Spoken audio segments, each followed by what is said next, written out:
Everyone, try a little bit more. We are about to be inland. Oh no! The princess fell overboard!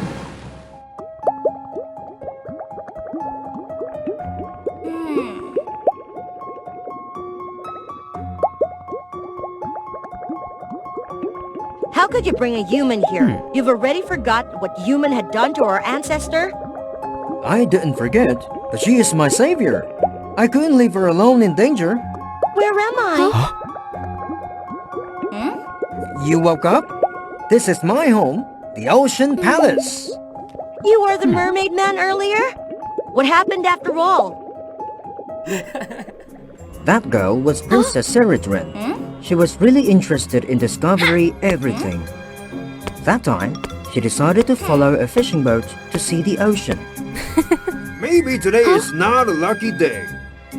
All right, we will pull the last catch and come back before the storm comes. Captain, there is something in the net.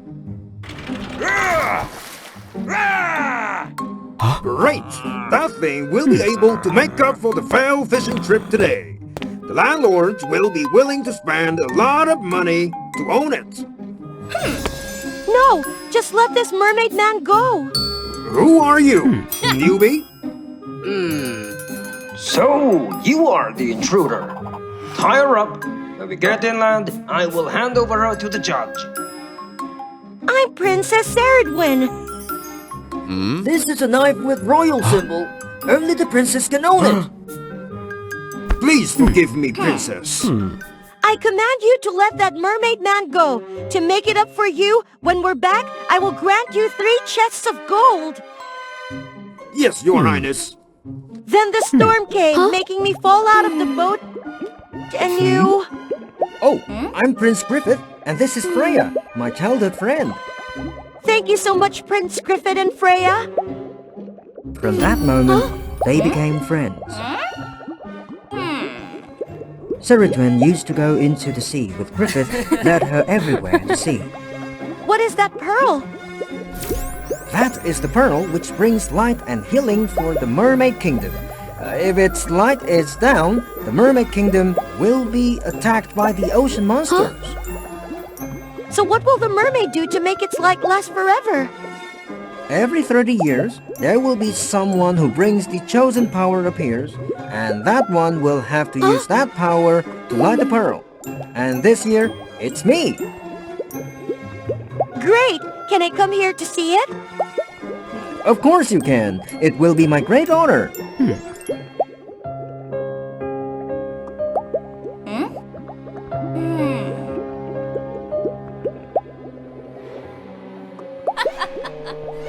How poor you are. You have to see a human steals your lover. Who are you? It's just the one who was exactly like you now. The one who had to be disappointed when seeing your lover was stolen by another. So now I just want to help you. But how? We just need to scare her a little bit, making her frightened. Then she won't dare come here anymore.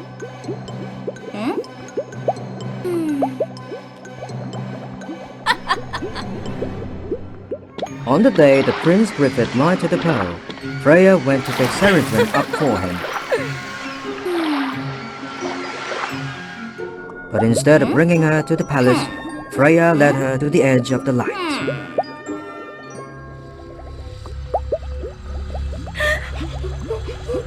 Freya, are you sure that we're going the right way?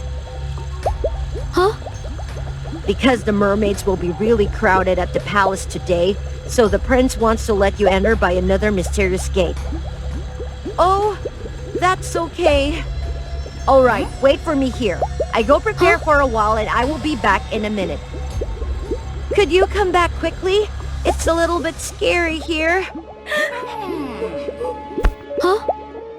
Freya, I have been looking for you. Did you bring Seridwen here?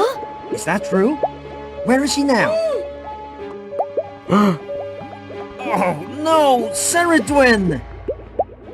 Turns out, the witch didn't simply want to scare Seridwen. For saving Seridwen, Griffith was taken away by the sea witch. Oh no, Griffith! Freya, why did you want to harm me? I just wanted to scare you. I didn't expect Huh? All right, we will talk about this later. Now we have to inform everyone to save the prince. No, if we'll let anyone know that I'm the one who put the prince in danger, I will be punished. Because if he doesn't come back timely to light up the pearl, its light will go off forever. I will go save him by myself. All right, I'll go with you. But if I keep on being inside this bubble, I won't be able to do anything. Actually, there is still a way to make you become a mermaid, but I really don't know how to turn you back to human again like before. I agreed to exchange. I heard Griffith talk about our ancestor. Just because the human was so greedy, making the mermaid tribes live at the bottom of the ocean. As a princess, I also want to do something to make it up for you. Freya led Ceridwen to the statue of Mermaid's ancestor. After her sincere wish, the princess exchanged her legs for a strong mermaid tail. The two quickly went to the sea witch's place. It's useless. The cage will absorb all of your power. What did Ceridwen do to make you want to harm her? I'm not interested in her. My target was you. What do you want from me? I want to make your whole kingdom lost in shadow forever. I will let all of you experience the dark and make you regret for kicking me out. In the past, if you didn't practice dark magic and had the evil ambition with the throne, making the pearl almost darken, then my parent would never expel you. They were too benevolent when doing that with you. What's the problem when I practice magic myself?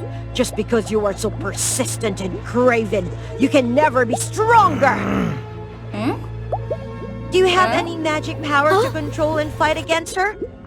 No, I can only create bubbles. So what is her weakness? Do you know it? I just know that if she wants to maintain the dark magic power, there will absolutely be a thing on her body to contain it. But I don't know what it is. I have a way.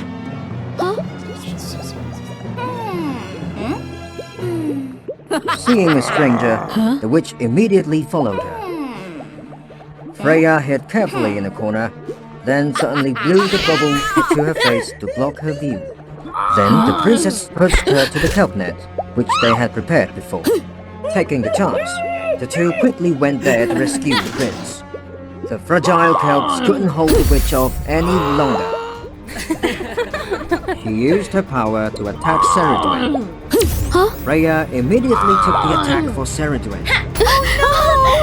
The prince was really angry then. He immediately fought against the witch. Suddenly, the princess saw a different dress on the witch's body. Believing that is the place which contained her magic, the princess had to take a risk. Ceridwen suddenly rushed there and pulled the dress out. Without a dress, the witch also lost all of her magic power. The prince immediately defeated her. Until that moment, the two noticed Freya, who was seriously injured. Oh no! Freya! Please wake up! The pearl! You said that the pearl could heal the wounds. Maybe I can help Freya. Quickly come back to light it up before it's too late. Then together, they brought Freya back to the palace. At that time, the pearl could only perform its last glimmers.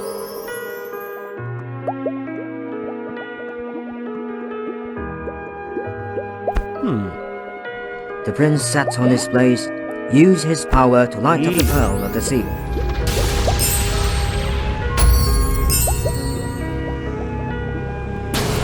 Glamour covered everywhere in the kingdom. The miracle actually happened to Freya. Her wounds were healed by the light of the pearl.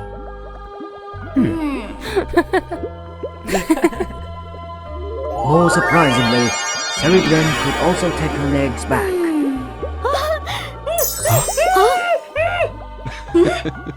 I'm really sorry for... No problem, Freya. I'm glad that you're still safe, and I understand why you did that. I saw the prince had been really worried for you when you were injured. A few days later, the princess received an invitation. Today, we will tell you a story about the life of a princess named Almira from Ione Kingdom. Almira Princess, would you mind bringing me this cake to the afternoon tea party of other princesses? I can see you have nothing to do now. You heard it right. That girl was Princess Almira, a slave princess.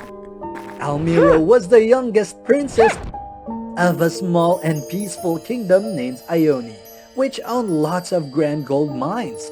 That's also the reason why other powerful kingdoms always aimed at Ione. For the kingdom not being in chaos, the king of Ione had to connect with Masha, the most powerful kingdom at that time. According to the contract, annually, Ione had to tribute a large amount of gold to Masha. However, that's not a thing with the king of Ione. But what made him worry was that he had to let one of his princesses go to Masha for not breaking the contract and fight against them. Although she was thought to be nurtured to strengthen the relationship between the two kingdoms, she was actually a hostage for them. No one wanted to sacrifice their life, so they all gave that responsibility to the kind youngest princess Almira. Things kept going. She was grown up by the despise of the princess and the princesses of Masha. Oh, look, who's bringing cake to us? The servants are so lazy. How dare them command Ione Princess? But I guess Almira won't be offended, right? Because she even has to be grateful to our kingdom, because we are now protecting the little Ione. Almira soon get used to it. She was always mocked and bullied by Masha princesses. For the peace of Ione Kingdom, she could only be patient and bear all of those things. Almira had only one friend, a little cat named Kitty, but he always went out to discover the world when he had the chance. Kitty, where are you? It's dinner time. I prepared your favorite food. Suddenly, a loud noise resounded, grabbing Almira's attention. When she got there, she saw her cat was being grabbed by Prince Basil. Like a flash, she rushed there and took her cat back.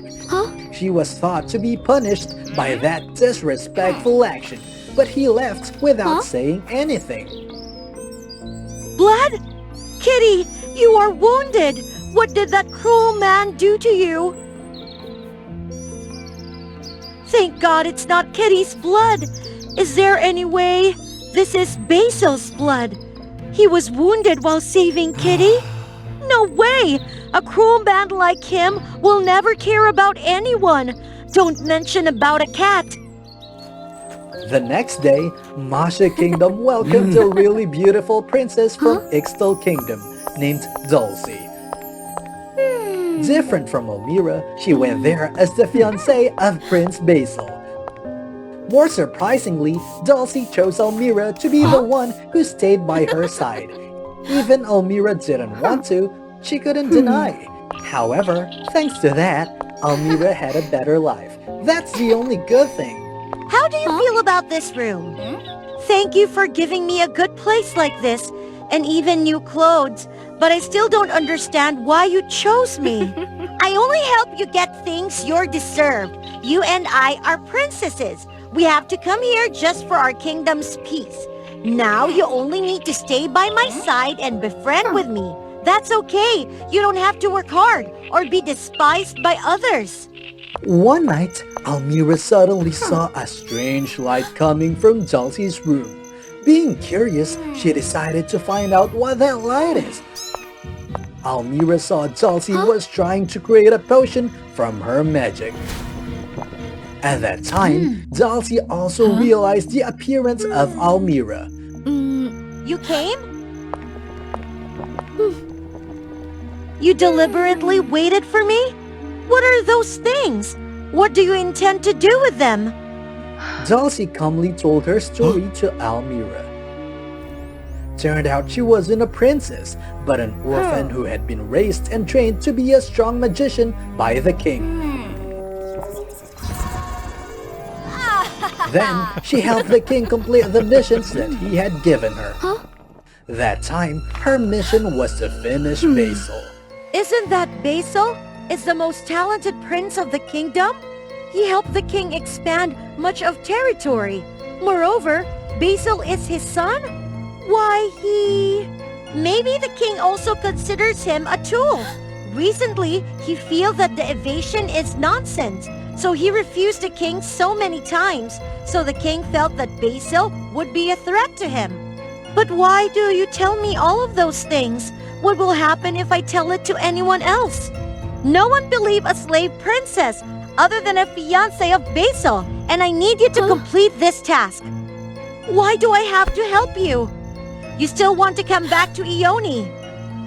That's the thing, Almira always desired, but she knew that it's really difficult to do that.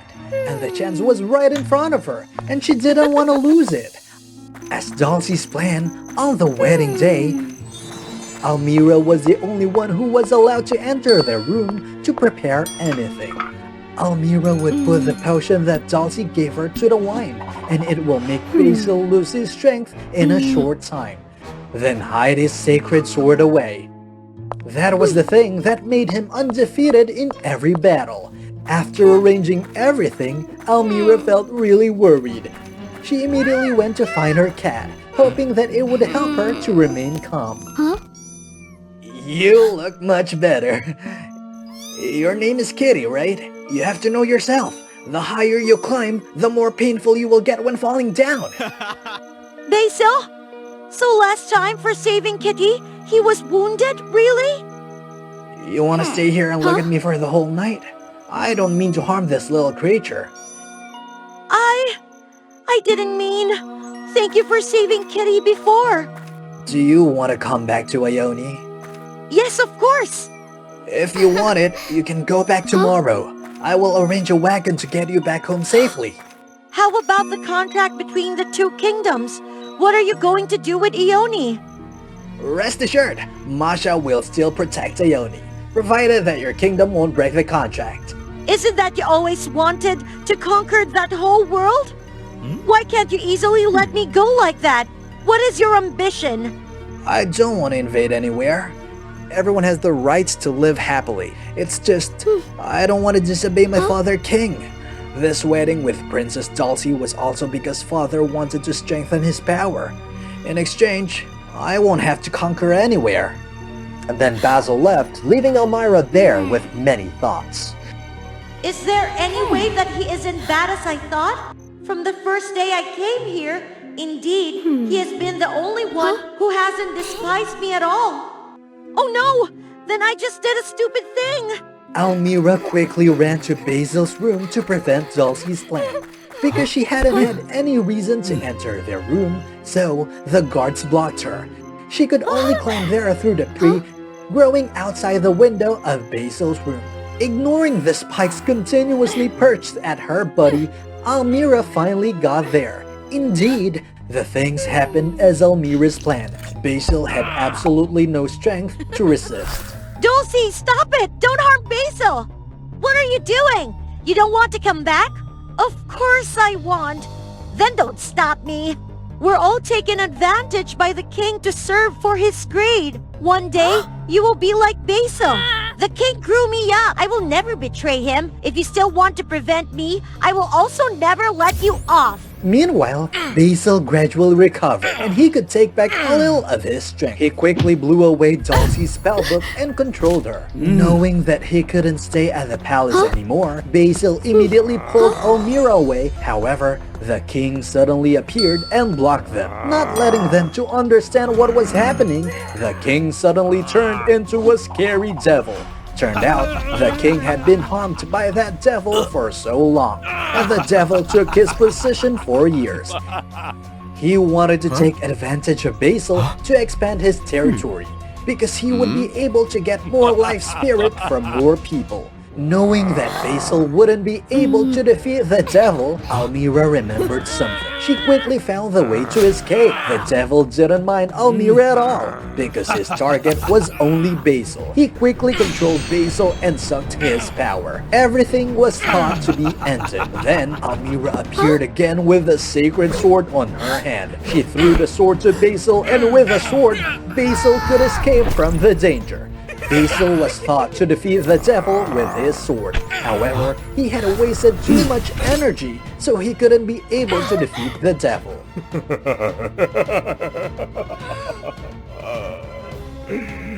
Human is so stupid. You don't know that I absorbed all of your parents' life spirit, and then you grew up as a tool. But you were still loyal and blindly worked for me. Then after finishing you, there will be another one to replace you and help me open the territory. And this will include your beautiful Ione, Almira. The devil comfortably enjoyed the life spirit of Basil and Almira without noticing that Dulcie had awakened up. Dulcie was so angry that she used her magic to tie the devil up. Taking the chance, Basil quickly used the sword to finish him. After everything has ended, Basil took the throne and ruled Masha. He stopped the nonsense invasions and took care of citizens' life. Basil even freed Dulcie and brought Almira back as he had promised. A year later, a large wagon stopped by the gate of Ione Palaces.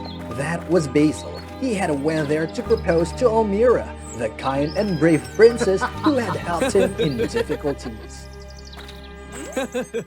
Amanda couldn't understand why she kept having the same reoccurring dream. Who is that sheep? Why is it so frightened? And why has her sister turned into such a wicked person? You fool! Animals don't talk silly! Got it?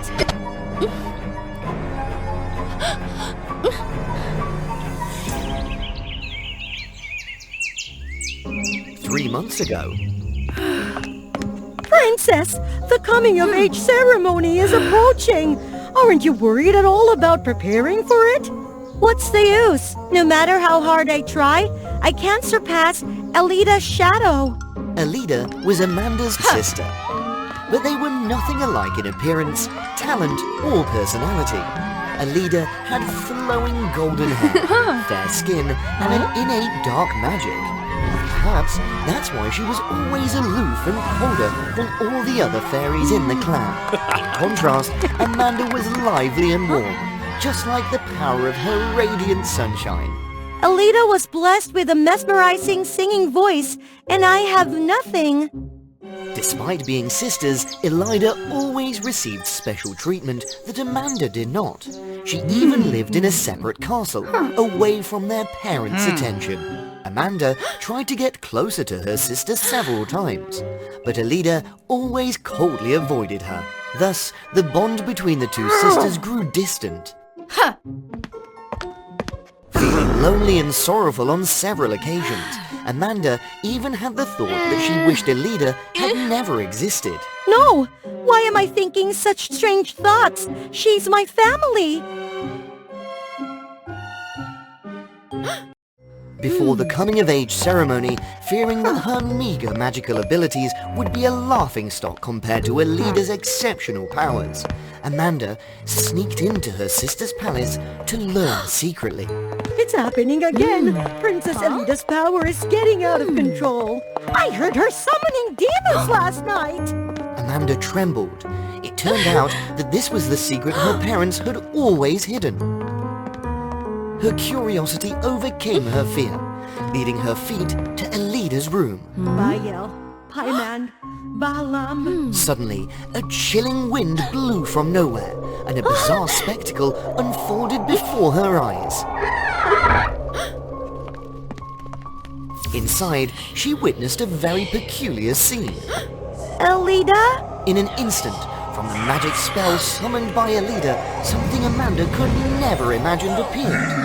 Instinctively, Amanda fiercely resisted in desperation, but it only made the demon Baal even more insane. Suddenly, waking up from the eerie dream, Elida rushed to save her sister, and at the same time, she took the wrath of Baal upon herself.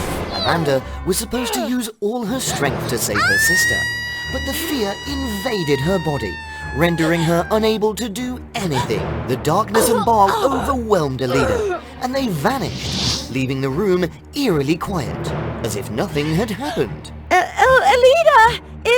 Is anyone there? Anyone? Not only Amanda's parents, but all the attendants were surprised by the story she told. No princess named Alida had lived in the abandoned castle, and in the fairy clan there was only one single princess, Amanda. In the following days, Amanda silently observed, but there was not a single clue about Elida's existence. During the coming-of-age ceremony, she became the only princess present. Did I just imagine Alida? But the pain in her hand reminded her of that horrifying night.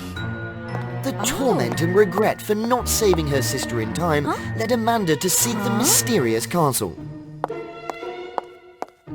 Despite knowing that her light magic would be damaged, Elida diligently studied dark magic from the spellbooks in her room. Wait for me, Alida. No matter what, I will bring you back.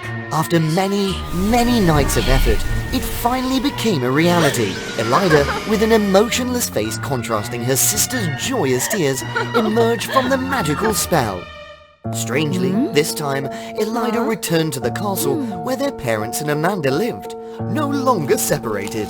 Alida, have you been living here all along? Living here? Wasn't that always the case? Elida's preferences had also changed. She now wore a bracelet and could even eat apples, which she used to be allergic to.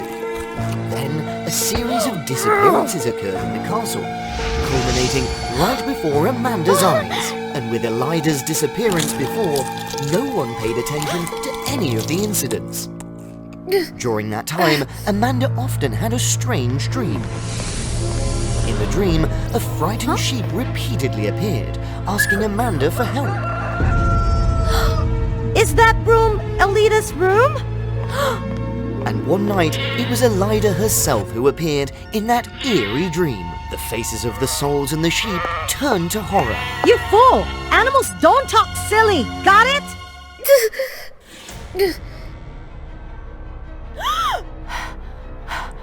This time, Amanda was determined to get to the bottom of everything.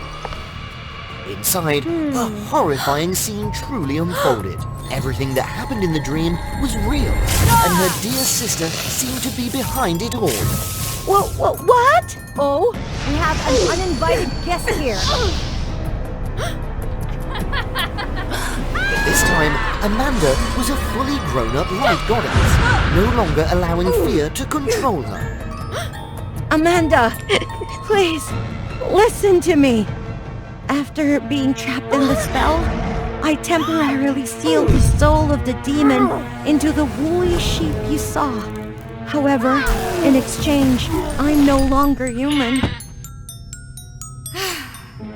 Absorbing souls was only a way for me to live like a normal person. But even so, taking the lives of others is not acceptable. Because of you! Everything is because of you! If it weren't for saving you, I wouldn't be like this! You've taken everything from me!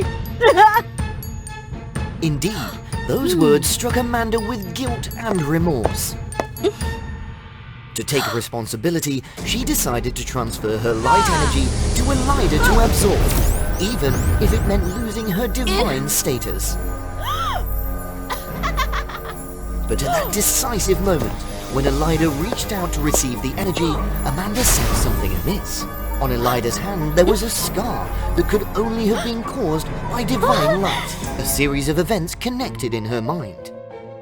In addition, the woolly sheep woke up, trying to warn her. Though difficult to discern, it was Elida's voice. In that fleeting moment, Amanda changed her mind, making a timely decision. It turned out that the Elida she had summoned was an imposter.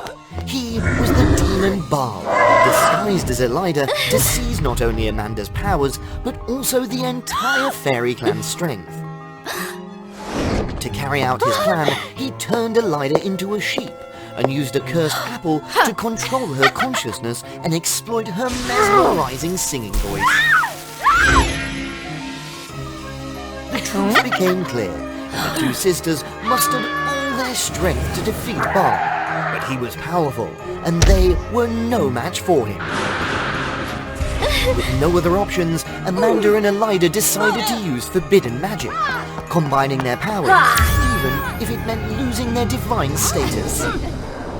Demon Baal was finally defeated, and the entire fairy clan woke up from the enchantment and control. From then on, though they no longer had magic, the sisters Amanda and Elida became closer. They joyfully helped their parents manage the clan and continued to study diligently to find a different way to restore their powers.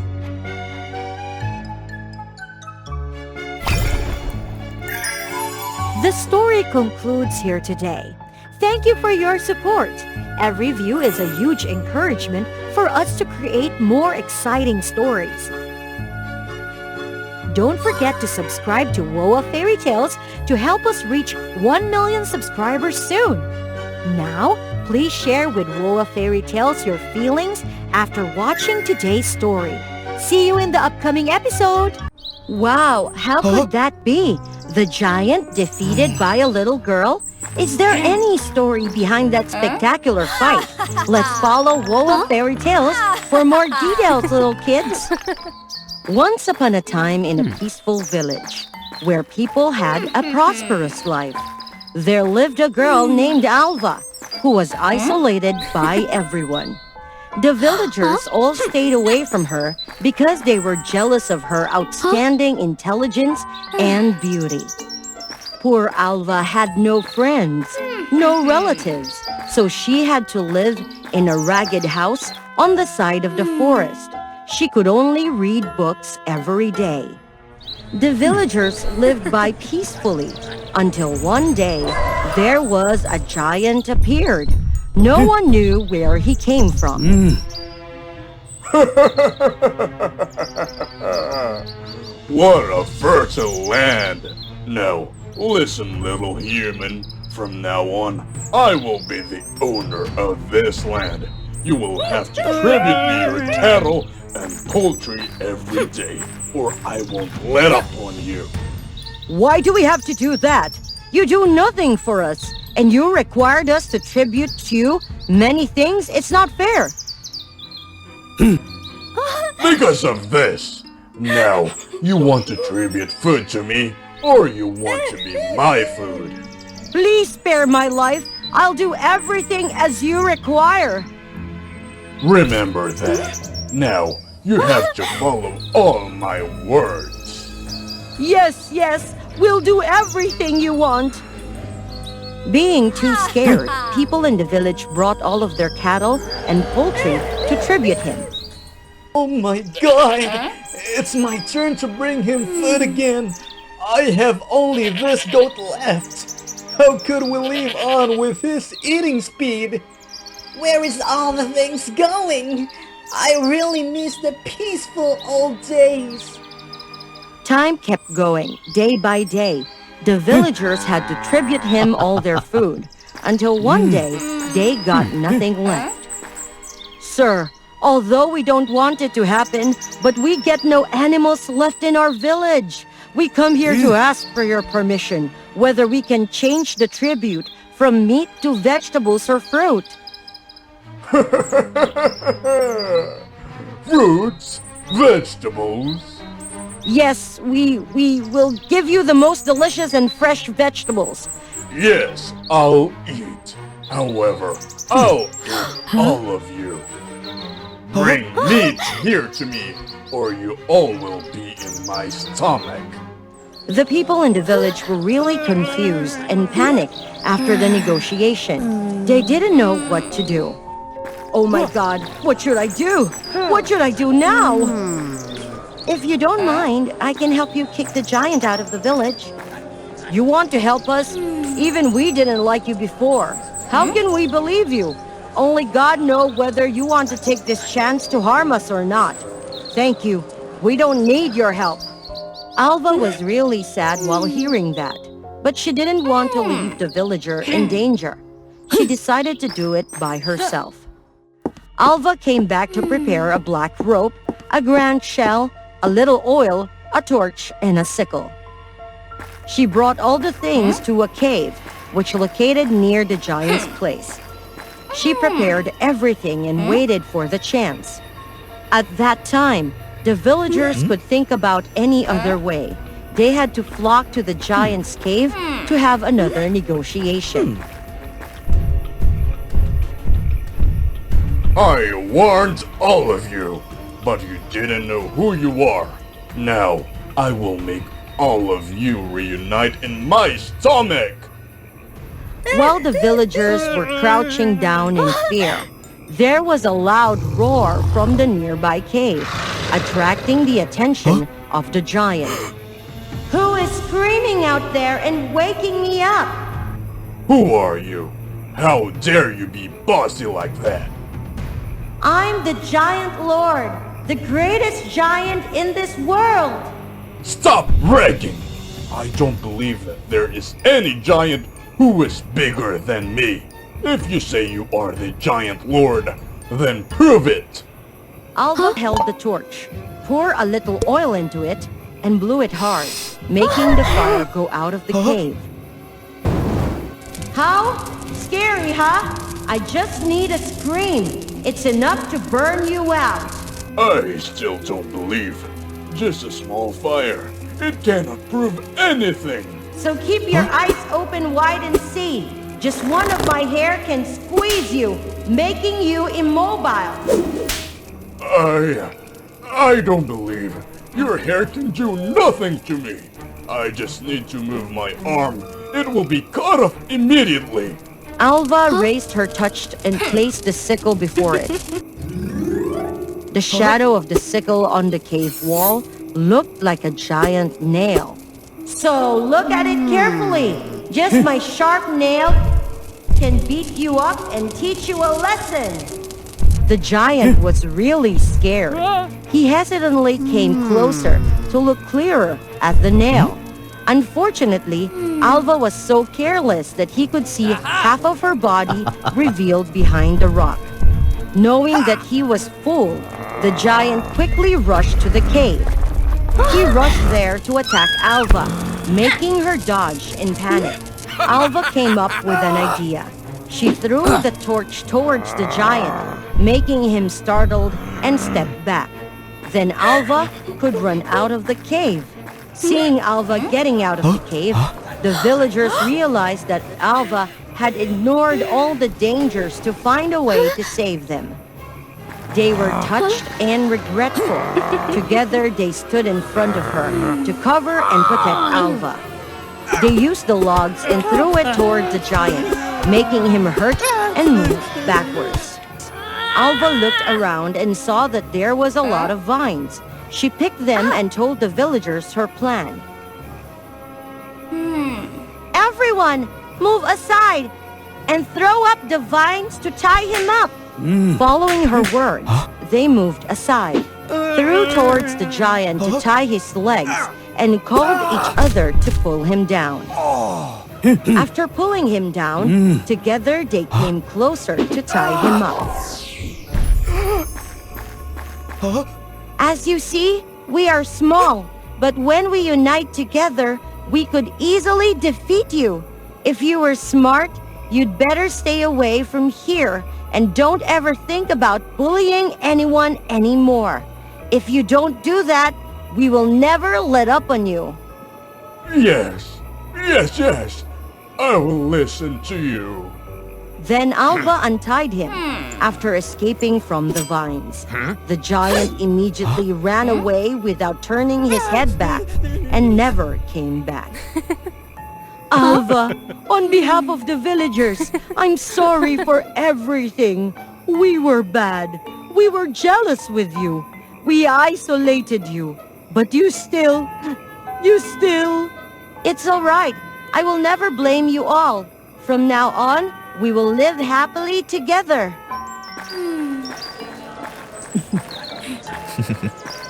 They also helped her build a small house in the village.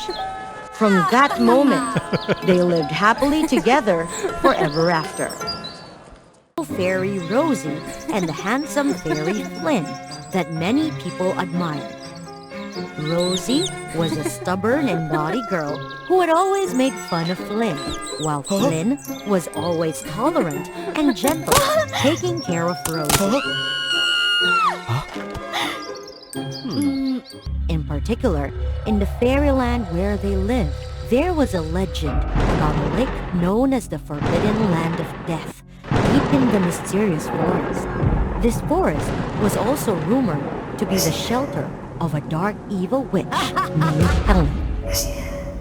People were always advised by the elder fairy to stay away from this place because there was sealing an extremely dangerous dark thing.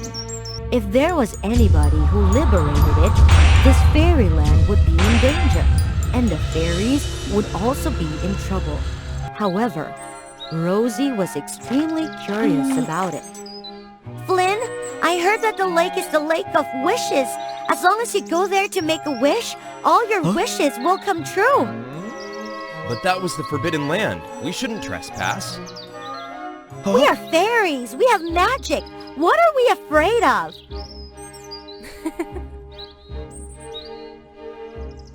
I want to go there to make a wish for our love.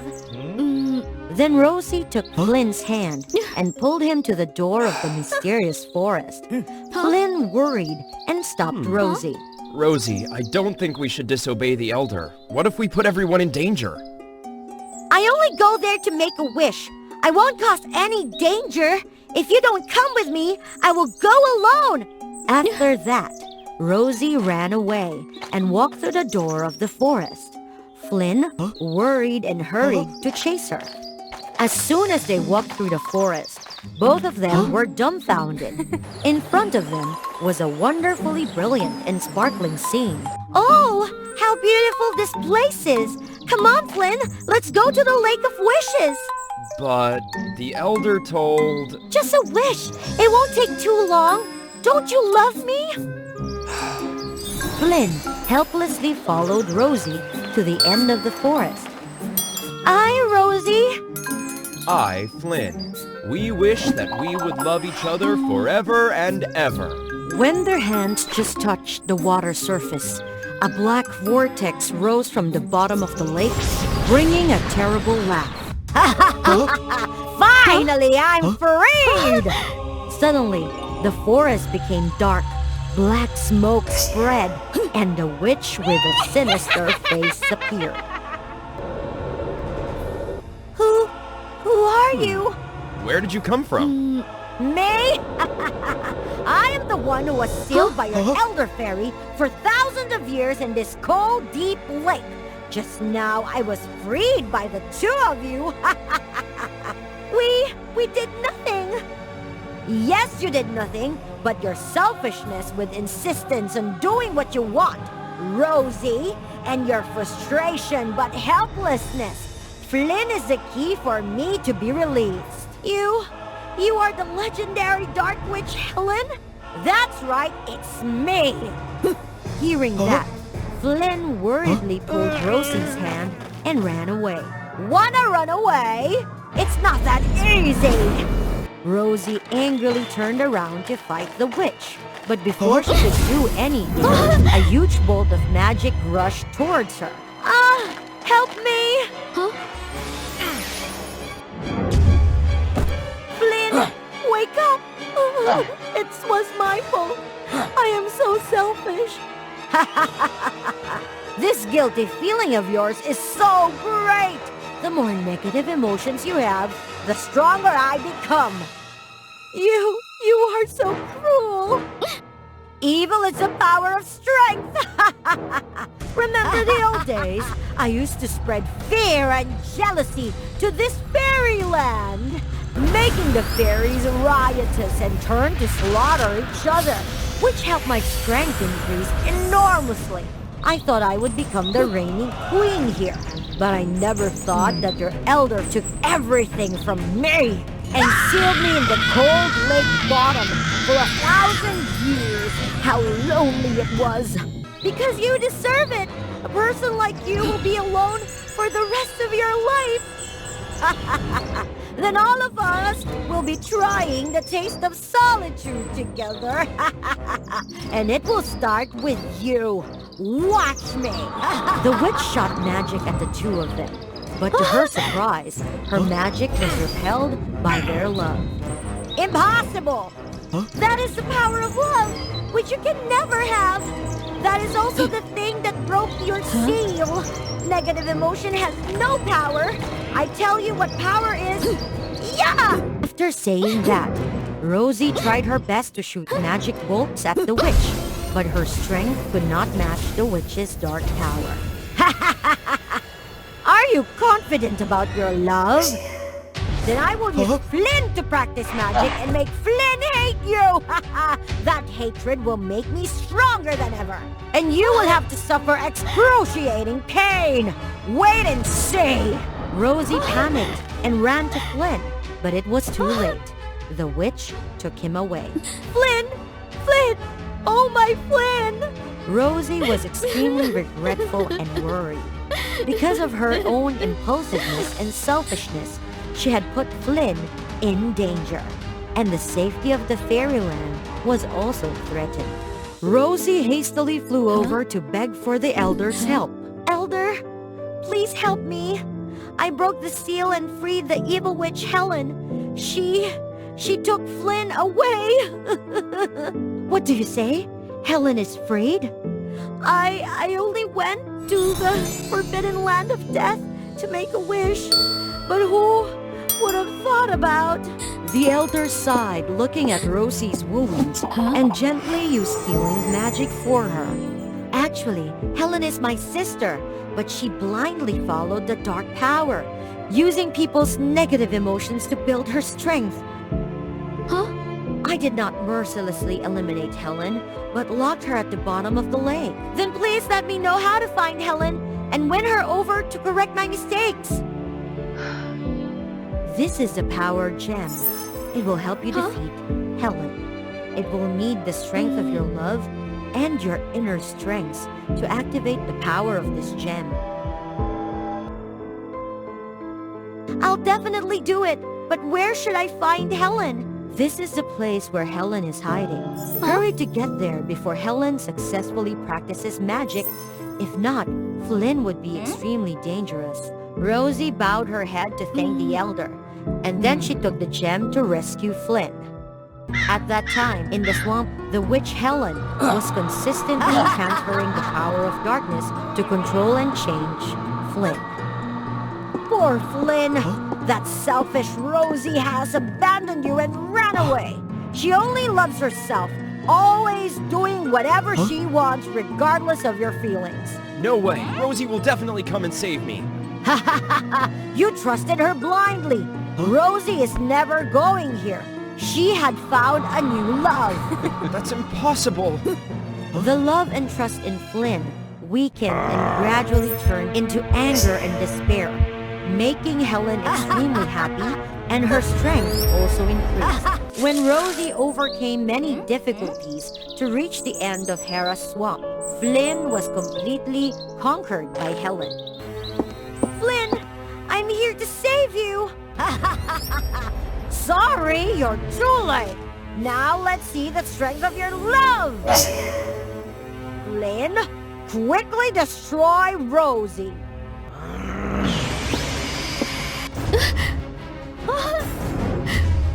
How does it feel to be destroyed by the person you love, Roxy?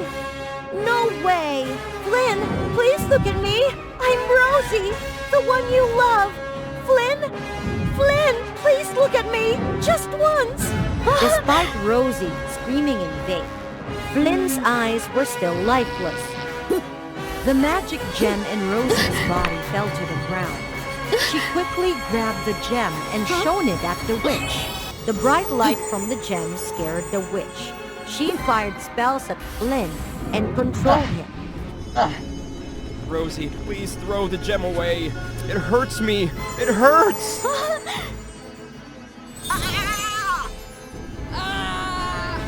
What should I do, Flynn?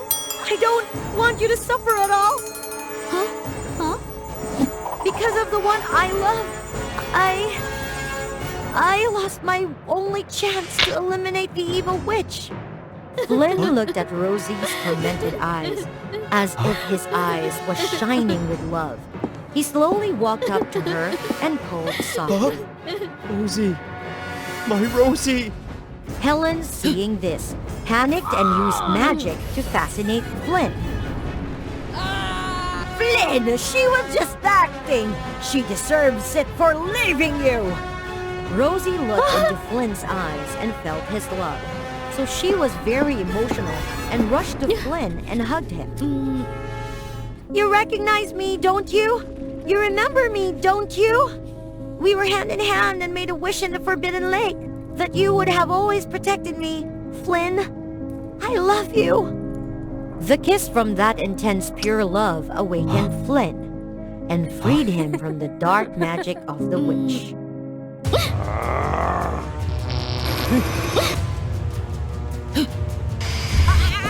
Helen got up and used all her strength to shoot magic at the two of them. But their love created an incomparable tower that blocked all spells. The broken gem was also healed by the power of Flynn and Rosie's love and then shone with a dazzling light that burned Helen in an instant.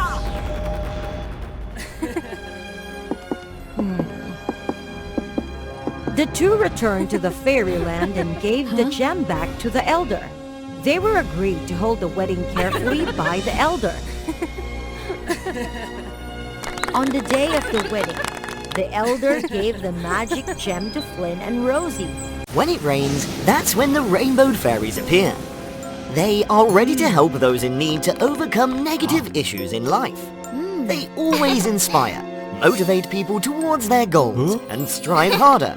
Every time they complete a mission, the rainbow fairies will have enough energy to create beautiful rainbows. Subscribe to WOA Fairy Tale to follow their story. People believe that a rainbow symbolizes hope, success, and luck in the future. So, the job of rainbow fairies is extremely important. The most important fairies are Blossom, Bubble, and Buttercup. Power Girls team, assemble! The girl is Blossom, the leader of the team. It keeps raining like this. It's so boring. And here is Buttercup. She's tough and the strongest fighter on the team. Hey guys, wait for me! Finally, there's Bubble. Bubble is just Bubble. Compared to her talented friends, she feels somewhat insecure, clumsy, and a bit of a scatterbrain. So, she's considered the youngest. She often feels like she's not as good as her friends, and she constantly tries to improve herself. What she fears the most is criticism from others, whether it's feeling unworthy or thinking that Buttercup and Blossom would be better off without her. She has put in a lot of effort to establish her position in the group. To avoid being seen as superfluous, however, it's still very difficult. That poor old lady! You're too sensitive. It's not good for the job. Things take a turn for the worse at the party celebrating successful rainbow creations. Blossom and Buttercup both had handsome guys inviting them to dance, but Bubble didn't. Bubble withdrew into self-doubt and humiliation. Why doesn't anybody notice her? Why can't she be like them? Hey, are you okay? Bubble didn't want any sympathy. And so, Bubble carried the first seed of very negative hatred with her. The more she felt negatively, the deeper she fell. She didn't want to do anything, despite her friends' efforts to comfort her. At the same time, a storm was brewing in the mortal world.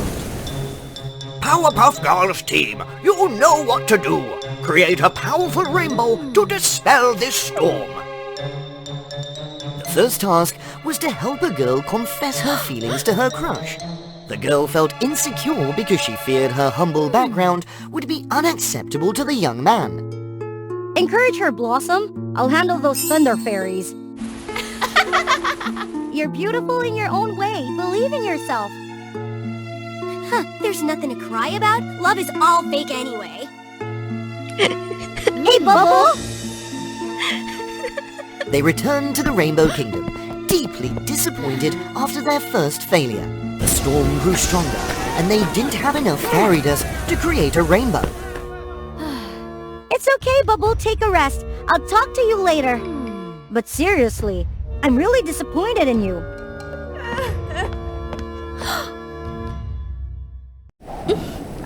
I'm just good at messing up the team. When she calmed down, Bubble went to apologize to her friends. But what she saw broke her heart even more. Bubble has become too negative. She doesn't deserve to stay in the Powerpuff Girls team. Let me join you. Did they really want to replace her? With a heavy heart, Bubble wandered through the forest.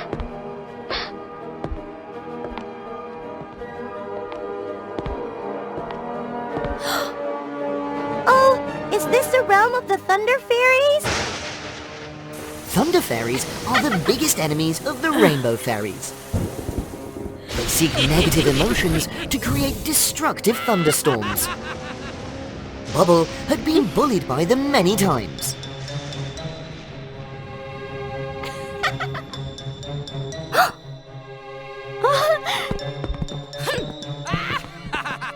Whoa!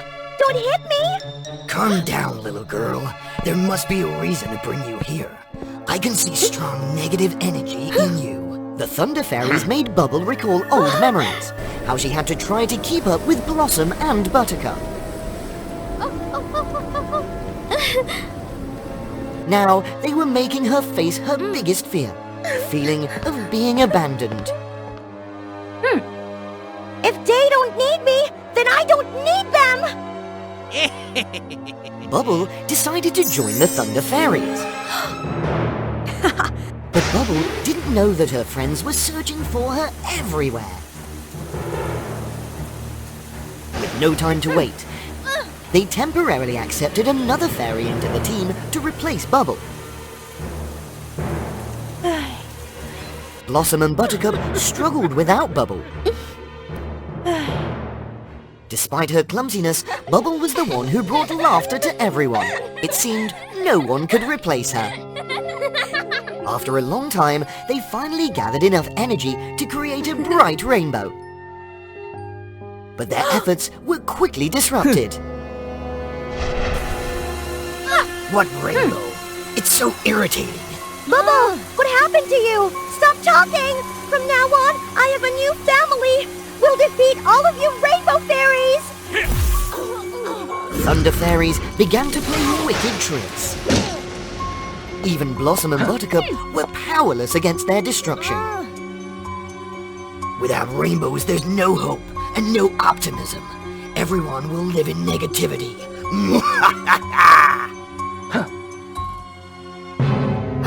What are you waiting for, Bubble? Destroy the ones who made you suffer. Why would you want to replace me? I tried so hard. You're insane. We never intended that. Bubble's hesitation infuriated the Thunder Fairy leader. To confirm the truth, he extracted the memories of her two friends. But the memories weren't what she expected. Maybe we should give Bubble more time to rest. Or should we find someone new temporarily? Looking at the friendship bracelet between them, Blossom felt overwhelming emotions. Without Bubble, there's no Powerpuff Girls. What she needs is understanding. I won't give up. Each of them has different personalities and uniqueness. Bubble shouldn't try to change or chase after anyone just to fit in. Realizing the genuine feelings of her friends, Bubble broke free from the darkness. I'm sorry, you guys. Don't think you can escape me! No, Bubble!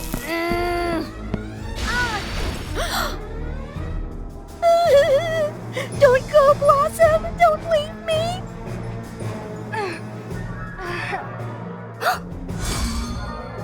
The suffering had given Bubble additional strength. She was determined to defeat him. Yeah!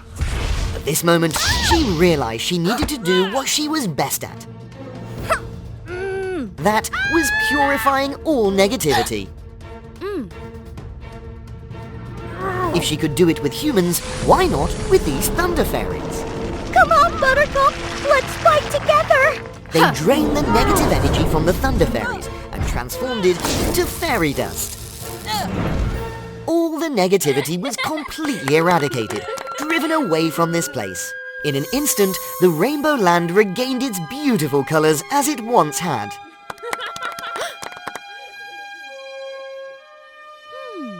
Bubble and Buttercup flew everywhere, spreading fairy dust and creating a dazzling rainbow. The people once again immersed themselves in hope and happiness. I love you, Blossom! When you have enough love, trust and hope, real magic happens. Hey, what you crying for? Blossom had been granted the rejuvenating power of the rainbow, thanks to the true friendship among the rainbow fairies. Bubble realized that true friends would always accept her, flaws and all, and would understand her. She didn't need to change or try to chase after anyone. True friends will always be there for you, no matter what. When life was dyed in darkness, send your wishes and desires to the stars.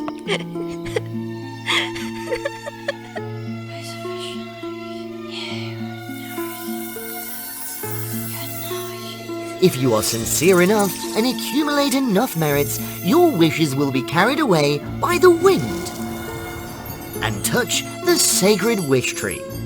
Then the zodiac gods will take turns turning wishes into reality.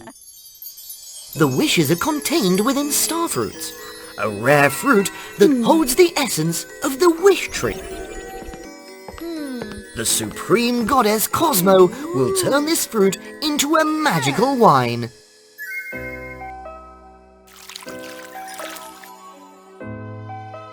Which keeps her extraordinary power, nourishes the land and the zodiac gods.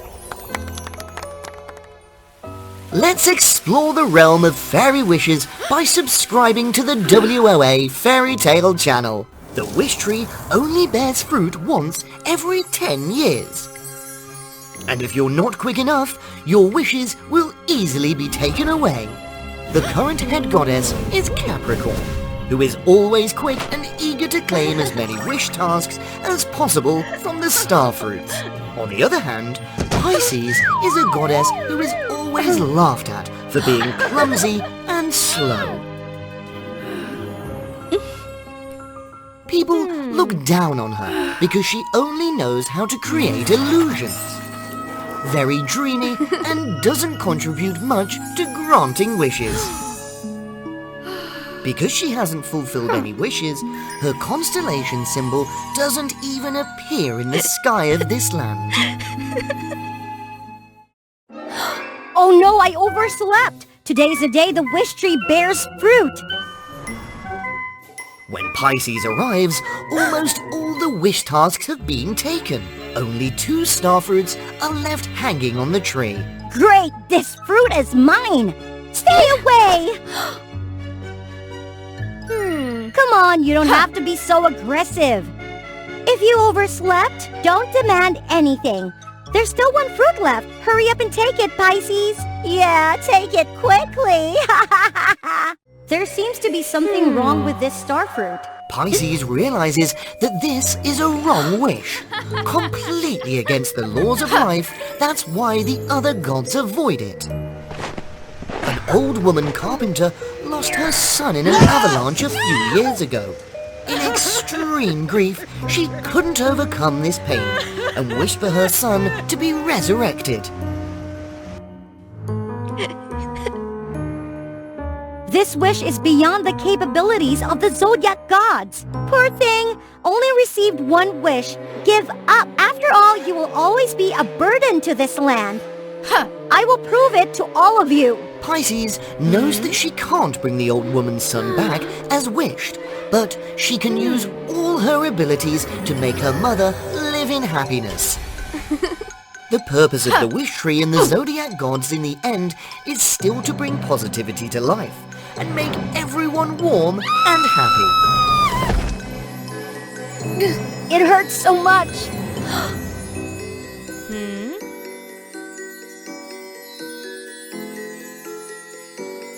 Here is the old woman's house. She must have accumulated a lot of merit. I can't let her wish go to waste. The old woman used the most famous carpenter in the village because of her mesmerizing wooden artworks. However, since the accident happened, she only took simple carpentry jobs. In addition, she stayed at home all day, looking back at old pictures and crying so much that her eyes have become blurry.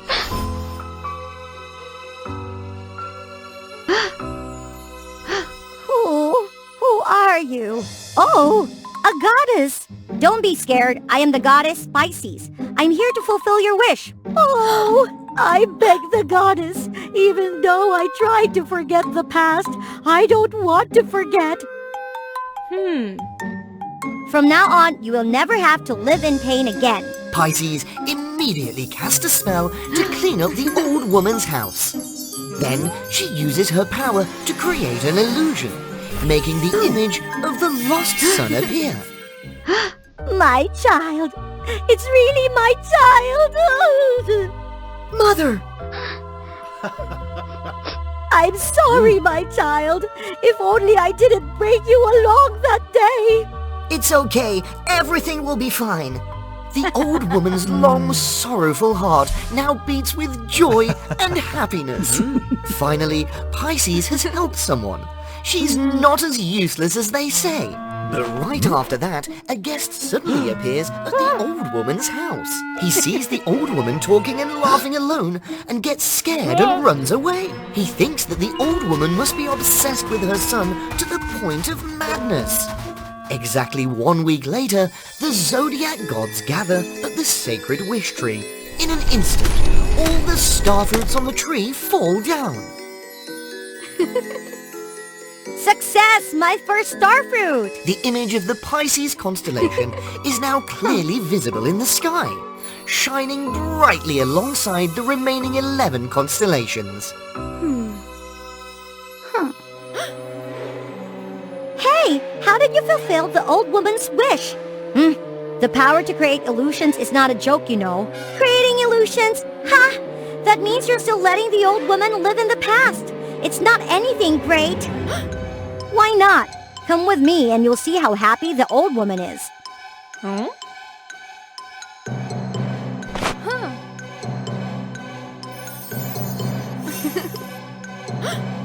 But unexpectedly, the old woman's cottage is now crowded and chaotic.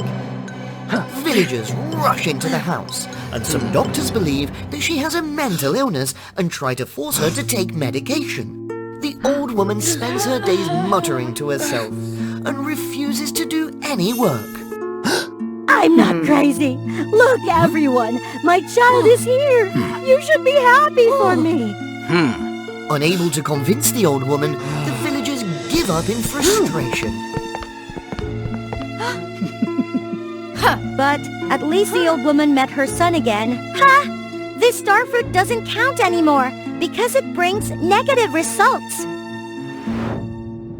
Slowly realizing her mistake, but just like the old woman, Pisces doesn't want to face the truth. No, this starfruit is mine. I tried so hard to get one. Stop being stubborn! Give me the starfruit!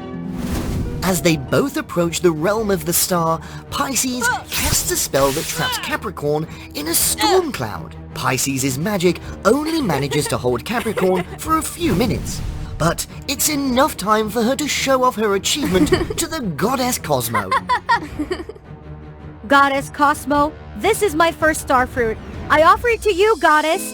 Well done, Pisces. Keep up the good work. Yes, ma'am. Pisces' heart beats rapidly. She feels the pain, but also the excitement, as she looks at the goddess Cosmo, slowly turning the starfruits into sacred wine. This wine is unusually delicious. But just as Capricorn predicted, that starfruit spoiled Cosmo's wine. What in the world is this? Her eyes widen, but this time they have turned deep black. Goddess Cosmo roars in a frenzy. She begins transforming into strange forms. The Zodiac gods quickly join forces to restrain the raging Cosmo. Oh no, it's all my fault. The negative wish brought negative consequences, and it tainted itself. The restraint magic gradually loses its effect, and Cosmo starts destroying everything. Grand architectural structures on the clouds collapse. Colorful flower gardens are shattered. Oh my god! Pisces! Can't you see? You need to fix this mess! I told you already! Help me! What should I do now? The only way to subdue Cosmo Goddess is to find a way to change the situation, to turn the harmful wish into something useful. That's right. I know what to do. Thank you. Hurry! Pisces quickly flies down to the old woman's house. The house is now in ruins, dirty, and the old woman is still happily talking to the illusions she created. I'm truly sorry. My child! Please bring my child back! It's time for you to learn to face reality instead of living in the illusions of the past. It's impossible! Please, my goddess! Follow me. I will let you bid farewell to your child one last time. Using poison to counter poison, Pisces casts a spell for the old woman to see one final illusion. But this time, it's in a vibrant and colorful heavenly garden. Mother! After all this time, you're still here, my child? Yes, I have crossed over to the other world, and I'm living a very happy life. Mother, you must also live a happy life. Continue to create magnificent wooden artworks, and help the people around you. When your time comes to an end, I will welcome you in the heavenly garden, and we will be together. I understand now. I will always love you, no matter where you are. In a loving embrace, the old woman's heart finally lets go of the past, determined to live the remaining years to the fullest. When Pisces returns to the realm of the stars, the goddess Cosmo has returned to her normal state.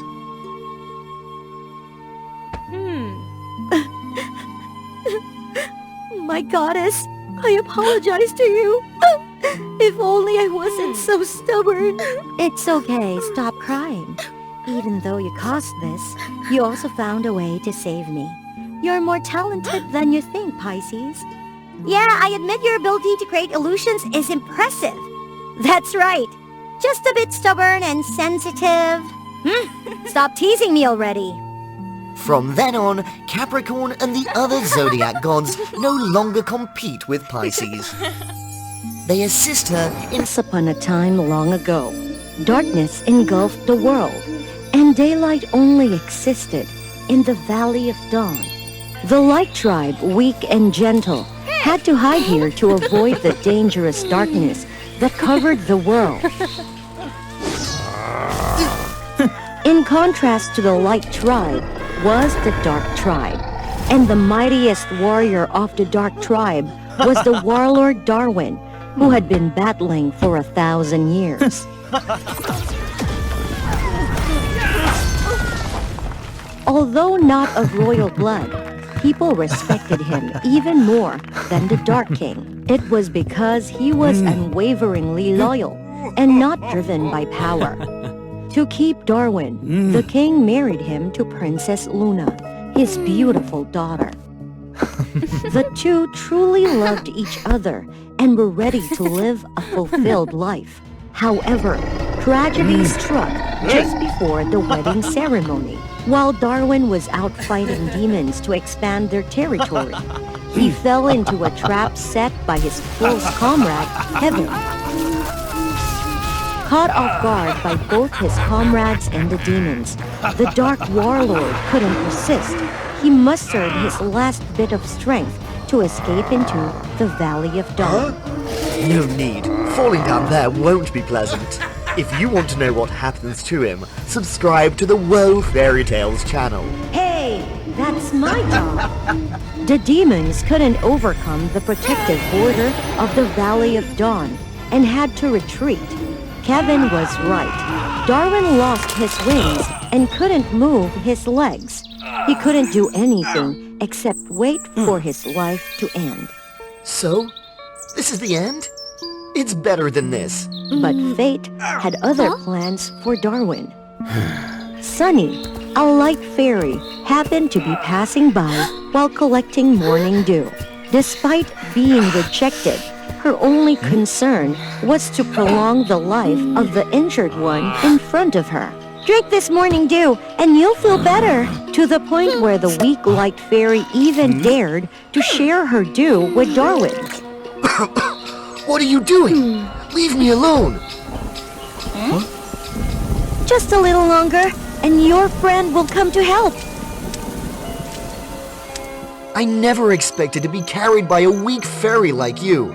I'm a stranger. Why don't you just leave me be? A stranger who doesn't know you?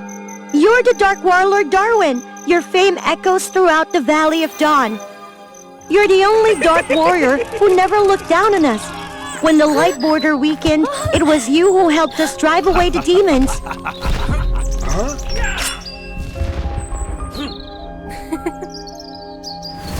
We made a pact that if one day Darwin was in trouble, we would help him at any cost. That was the old me. Now, I'm just weak. Don't think that way. Your goodness is always there. Just like a rainbow after the rain. Through hardships, you will see beautiful things. The Dark Warlord had never seen a rainbow in the land of darkness. Yes, maybe you're right. In the following days, Darwin gradually became less negative. Sunny was like a ray of sunshine, illuminating the dark life of the warlord. Do you want me to help you drink water like before? This place wasn't as terrible as he had imagined. There were no stars, but Darwin could see the beauty of the dawn. And the flowers here were sweeter than the night flowers in his own kingdom. The creatures were innocent and full of vitality, unlike the ferocious creatures he usually encountered at night. Darwin also came to understand Sunny better. The fragile light fairy always carried grand dreams. This will protect me from the dangers of the night, so I can leave this place and gaze at the stars. But I have to make a vehicle first, so that the warlord can move freely. To show his gratitude, Darwin quietly completed the drawings, so that one day his friend could come to the vast world. While Darwin sought refuge in the Valley of Dawn, Kevin spread the news of the Dark Warlord's defeat everywhere, and the king had no choice but to give his daughter to the second strongest person in the kingdom, who happened to be Kevin. Princess Luna strongly objected, as she was devoted to Darwin alone. But when she arrived at the Valley of Dawn, all her feelings for the Dark Warlord crumbled. She realized that the undefeated champion, with the sky on his head and the earth beneath his feet, was the one she truly loved, not the crippled figure sitting there. Hey! Why do you need the help of a weak light fairy? I've lost my wings and my legs, and not the same as before. I will marry Kevin. I came here to inform you. The warrior's heart shattered in despair. As long as she's happy, congratulations to her. Sunny witnessed everything but couldn't do anything else. She sat by his side, providing the most comforting presents, letting Darwin know that she would always be there for him. These flowers, they are truly beautiful. Yes, they are always like that. In the following days, they acted as if nothing had happened. Sunny no longer spoke much about leaving the valley. Both of them continued their peaceful lives without disturbances. And their eyes spoke volumes, indicating that something had changed between them. Everything would have remained calm, if not for... The solar energy is weakening again, and the demons will break through the barrier. We need to finish your vehicle. After many days of effort, Sunny completed the vehicle for Darwin. With this vehicle, you can move easily. Oh no, there are still few drawings. But the solar border was already gone, and now Darwin was burdened by it. Sunny had to leave her creations behind. Sunny didn't notice the helplessness in the eyes of the Dark Warlord. This time, the light inhabitants were aware of the impending attack and took shelter together. Where is Darwin? Where is he? Has anyone seen him? Oh no! The demons have arrived! Who is sitting in front of that cave? Following the remaining traces, Sunny ventured out of the cave. She saw a mighty warlord confronting the demons. Who took away your wings and legs, Darwin? Enough time for jokes. Charge! But somehow, despite their combined strength, the demons couldn't defeat the scarred Dark Warlord. It's impossible. Last time? This time, I don't have any allies like before to help you. Although he lost his majesty, Darwin still possessed his indomitable spirit and the gem that contained the power of darkness within him. The gem? It's so powerful! That's the reason! Never again will I harm the Light Tribe. I will give you this. No! Don't do it, Darwin! Losing the gem! You won't survive! It doesn't matter, as long as you're happy. I am no longer myself, no longer courageous. If I live like this, I will only know suffering. Is that you? You are the gentle ray of sunlight, warming my cold and desolate heart. You still hold your dreams. I am the burden. I cannot bind you. It's my last breath. I will use it to fulfill your dream. No! No! No! The demons agreed to Darwin's request. The power of the divine warlord was undoubtedly greater than the small light spirits. Hit the gem with all your might. But the demons didn't realize that it was all Darwin's plan. The gem absorbed the life force of the demons until it couldn't contain the overwhelming power and exploded. The wicked demons were punished, but so was the warlord himself. Darwin! Oh my! Why? Why? The Light Tribe will be protected by the gem. You can go anywhere. I was right. A powerful gem will break the boundaries of day and night. Is that the sunrise? Magnificent! Look at the stars, for me, and for you too, Sunny. Farewell, my little ray of sunshine.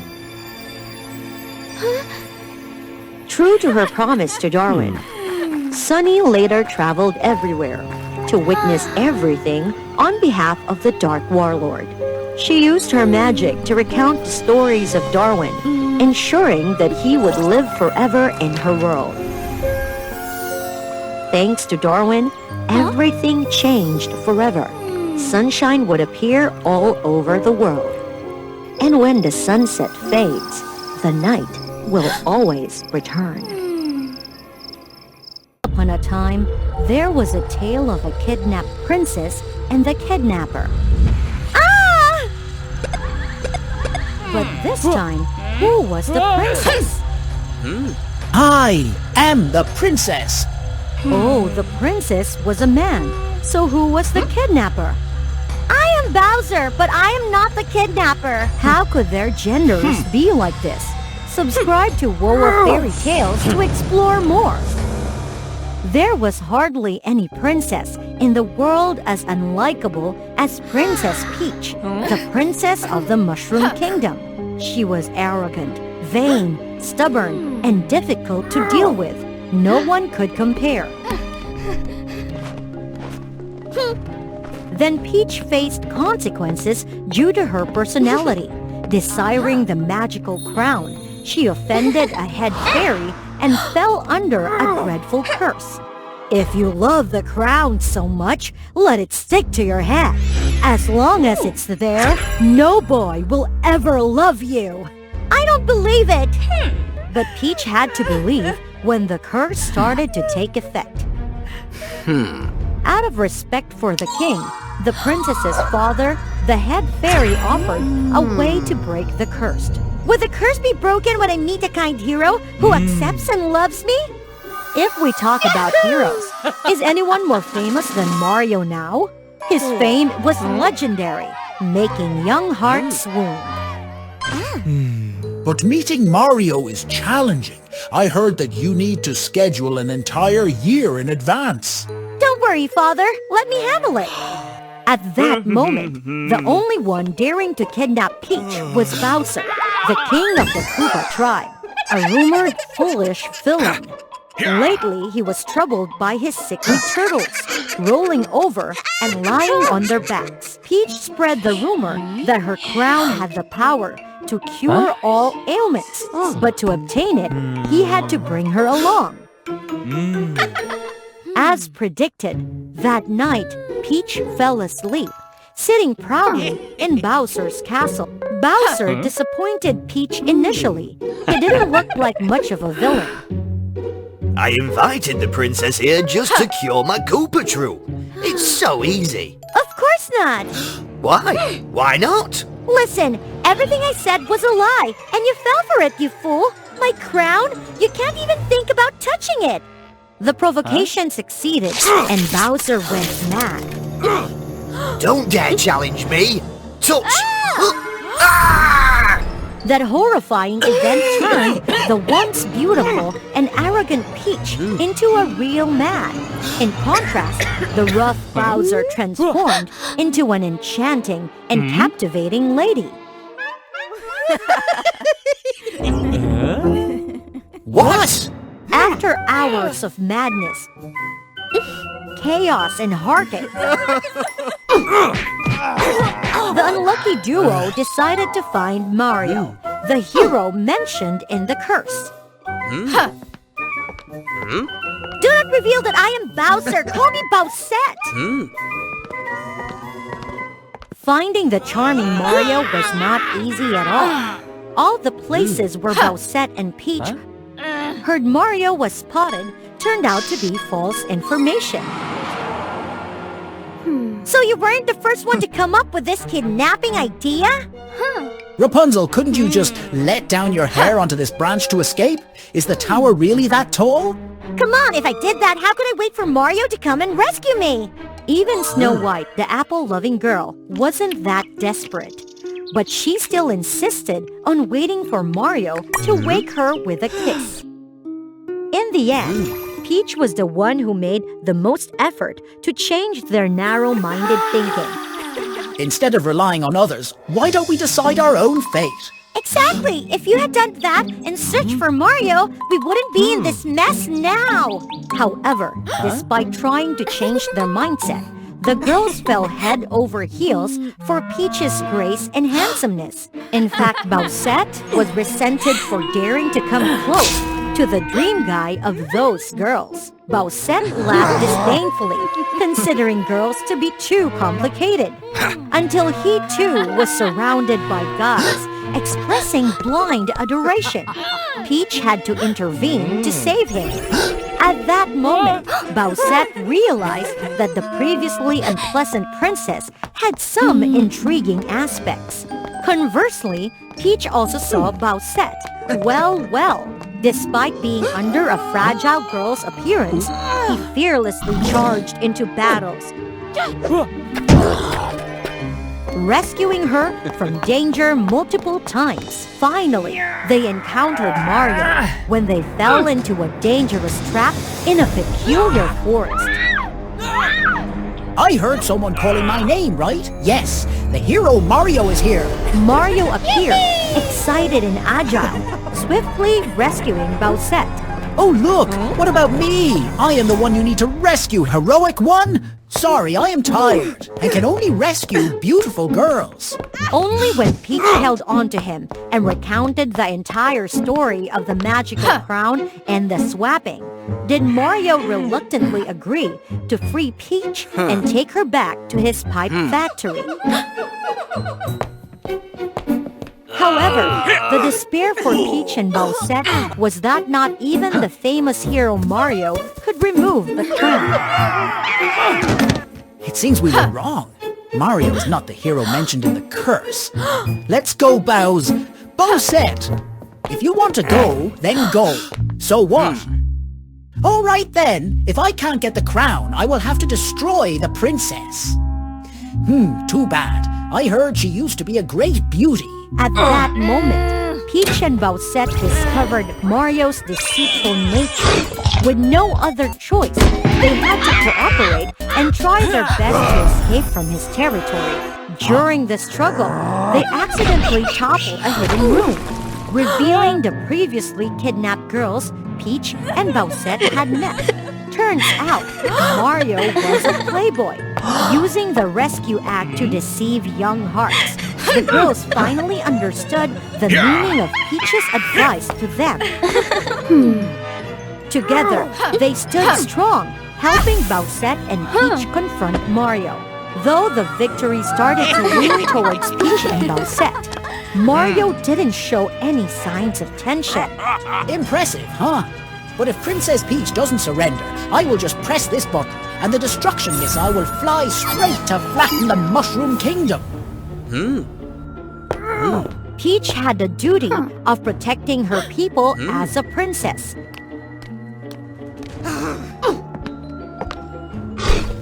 No!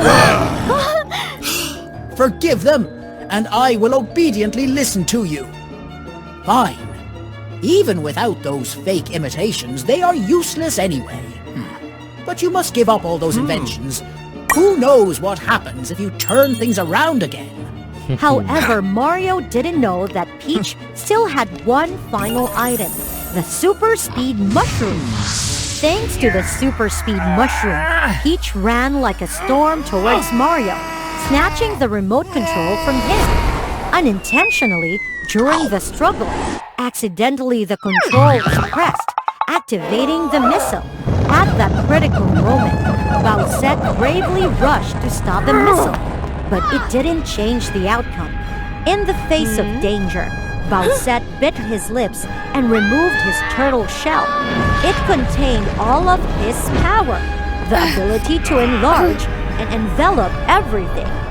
Luckily, the turtle shell provided some protection, and the missile's explosion wasn't too devastating.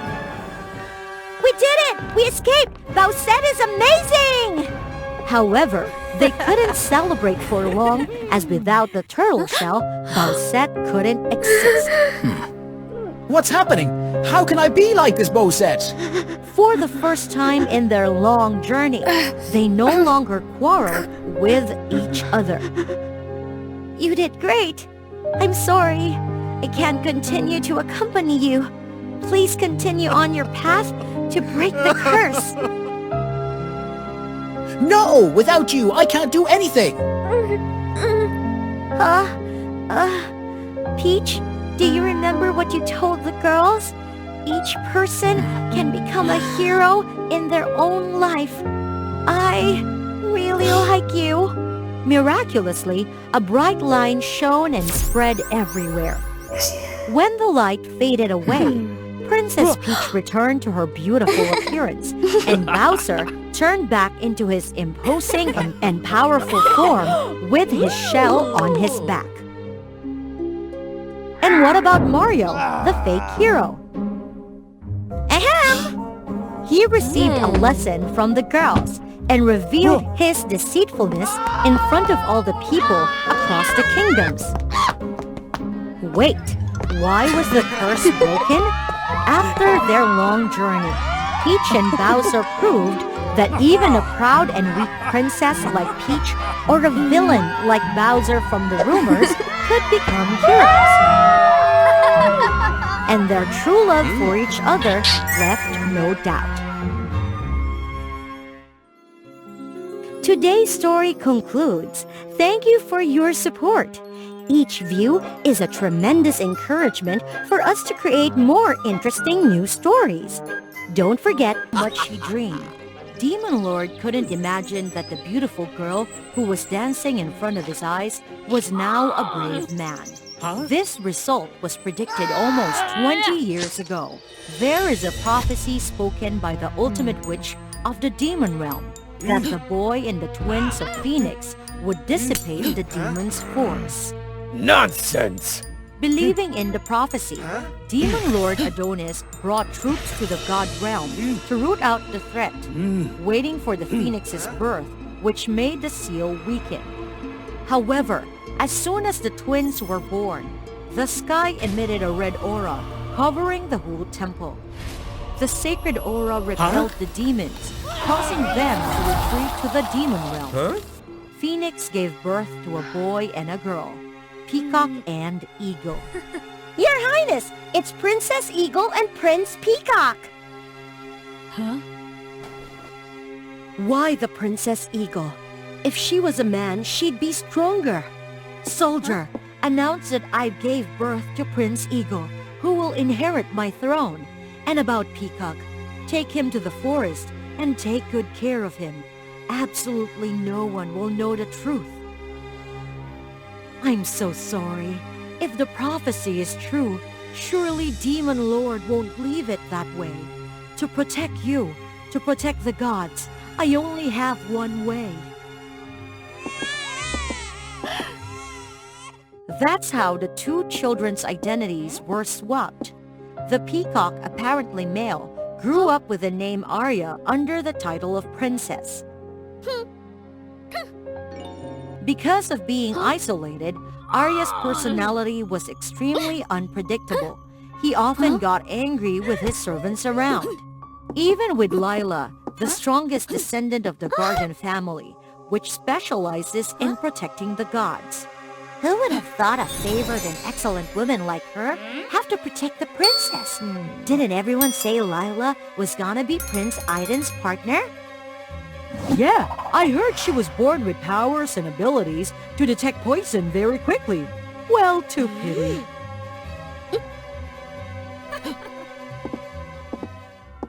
One day, the Nine-Tails Fox of Dania, the princess of Fox tribe, heard that Peacock was the most beautiful species in the world. She was extremely jealous, looking deep into the forest to provoke.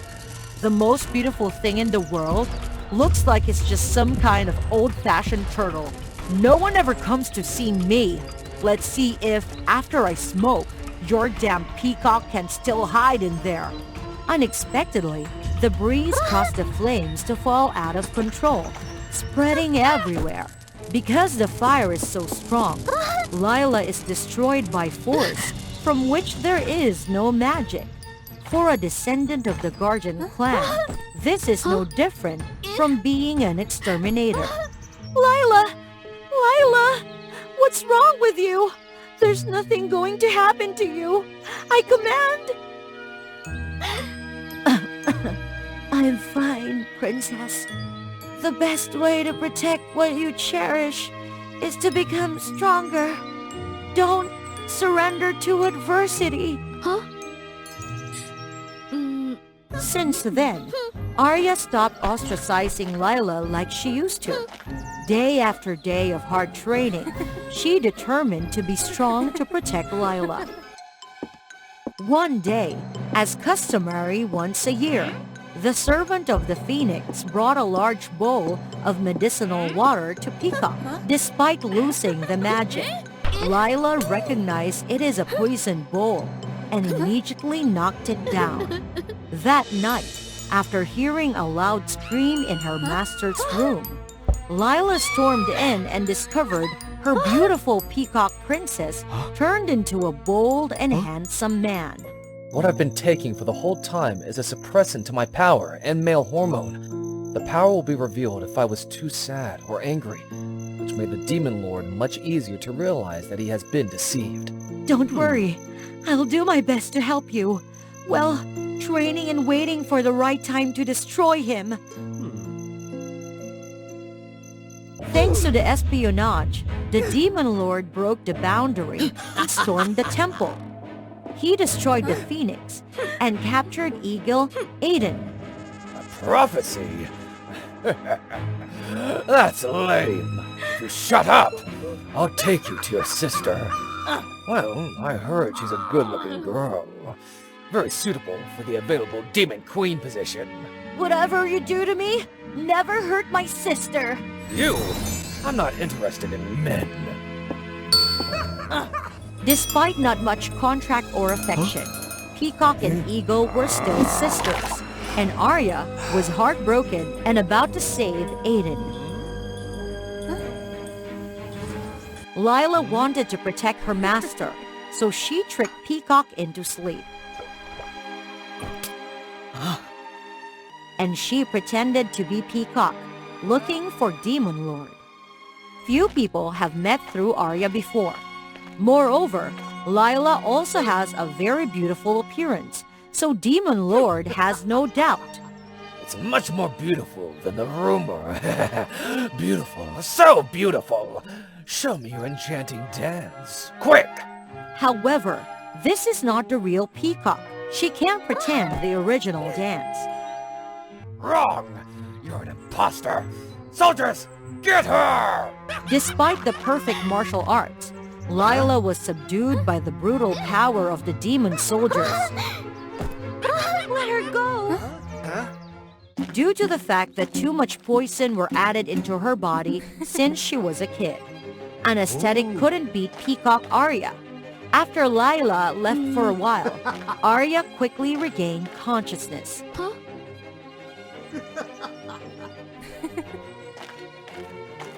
At least the imposter? Alright, as long as you change positions with her. Follow me back to the demon world to be my queen! No, Princess! You can't do that! Quiet, Lila.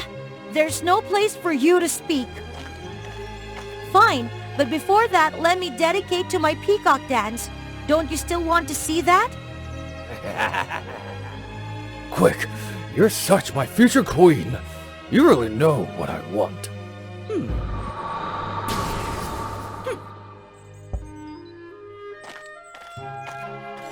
The music sounded, and Demon Lord gradually immersed in the dance of Peacock. At that moment, Lila seized the opportunity, rushing to seize the life of the old devil who was passionately enjoying the beauty. Not so fast. How could a treacherous demon lord be brought down so easily? With just one waving of his hand, the demon lord flew Lila far away. Watching the beloved got hurt, Arya couldn't control her emotions anymore.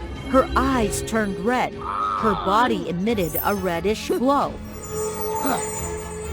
When the lights disappeared, Arya appeared to be a more majestic man. You... No way! Peacock is a man! How long you filthy gods have been lying to me! How dare you! No more words. The fateful rivals plunged into struggle, which was about to destroy the whole thing.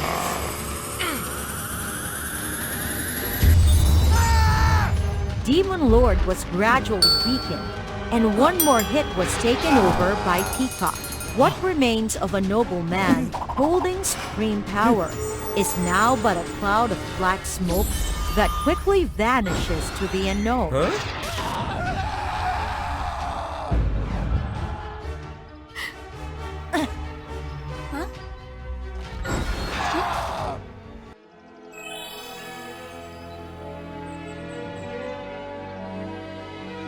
Arya rushed to help Lila, the girl who had been with him in his darkest days. Arya, you did it. No, I should call you Aiden? Quiet. Don't overdo it. I seem tired already. Eagle escaped. He wanted to give up the throne that belonged to her brother. Aiden? Nobody's better than you in this position. Yeah, I'm gonna be fine when it's under my true self.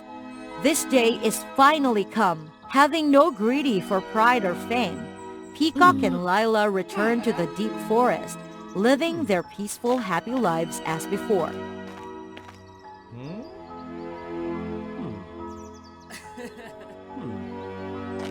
Want to go home for dinner sometime? Of course. We are family. In a certain kingdom, when it comes to speaking of the most beautiful maiden, one cannot help but mention Princess Zoe. She possessed an enchanting regal countenance. Her hair shimmered like a soft stream, a sight that left many in awe. However, contrasting with her beauty was an arrogant and haughty demeanor. Quickly, remove this filthy persons from my sight.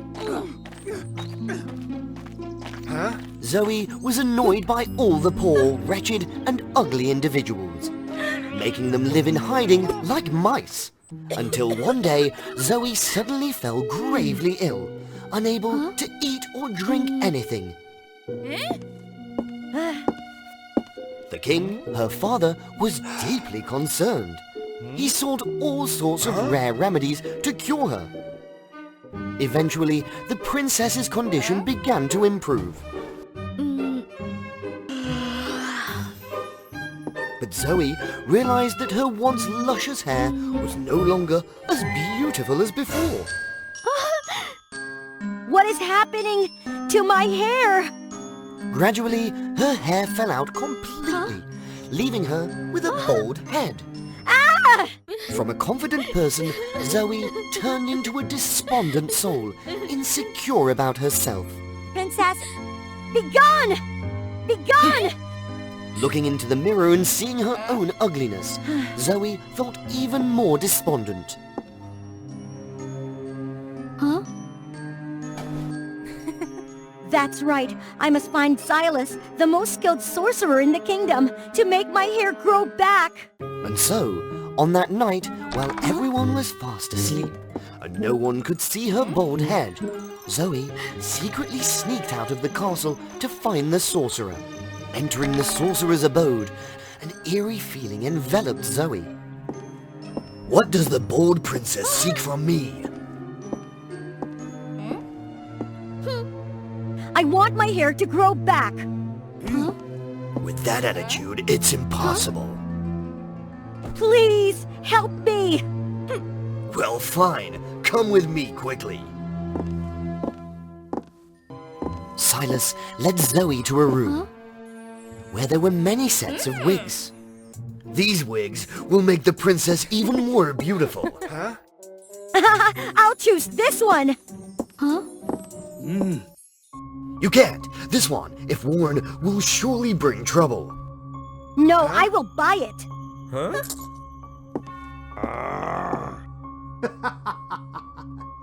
How foolish. Today I've gained a little profit. Early in the morning, Zoe happily put on her newly acquired wig. Magically, she looked like a different person, even more resplendent than before. So beautiful. A miraculous hair. Keep your hands off my hair! Get out quickly! The naughty princess is back! Zoe confidently stepped outside, her new hair sparkling in the sunlight like a real rainbow bridge. Suddenly, a frail, sickly girl wearing a tattered hat accidentally bumped into Zoe. Her hat fell off. Oh, a bald head. I'm sorry. Please return my hat. If you're ugly, don't even show your face outside.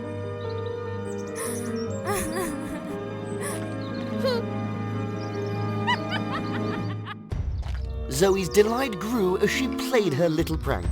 She proceeded to a vendor stall and bought a precious gemstone bracelet. This is a rare and expensive gemstone necklace. I'll trade this strand of hair for it. Oh.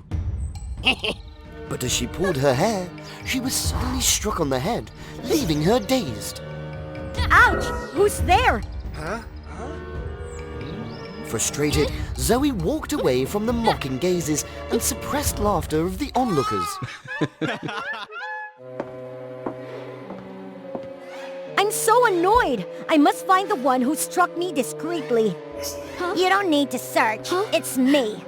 Who are you? I am Lyra, the owner of the rainbow hair you're wearing. I met an unjust fate. Unable to escape, I merged into this hair, hoping to find someone to help me. I don't know anything. This hair is mine now. Stop clinging to me. The next day, Zoe continued seeking joy. Huh? Don't go. Something unpleasant will happen today. You should... Quiet! At the market, Zoe playfully pranked and teased everyone around. Zoe delighted in her jest, continuing to cause mischief, teasing everyone. Zoe bumped into a ragged boy named Bruno. Do you know who I am? Do you know who I am? Beautiful hair you've got there. I'm gonna sell it. No! The princess is bald! The rainbow hair is fake! People gathered, berating Zoe.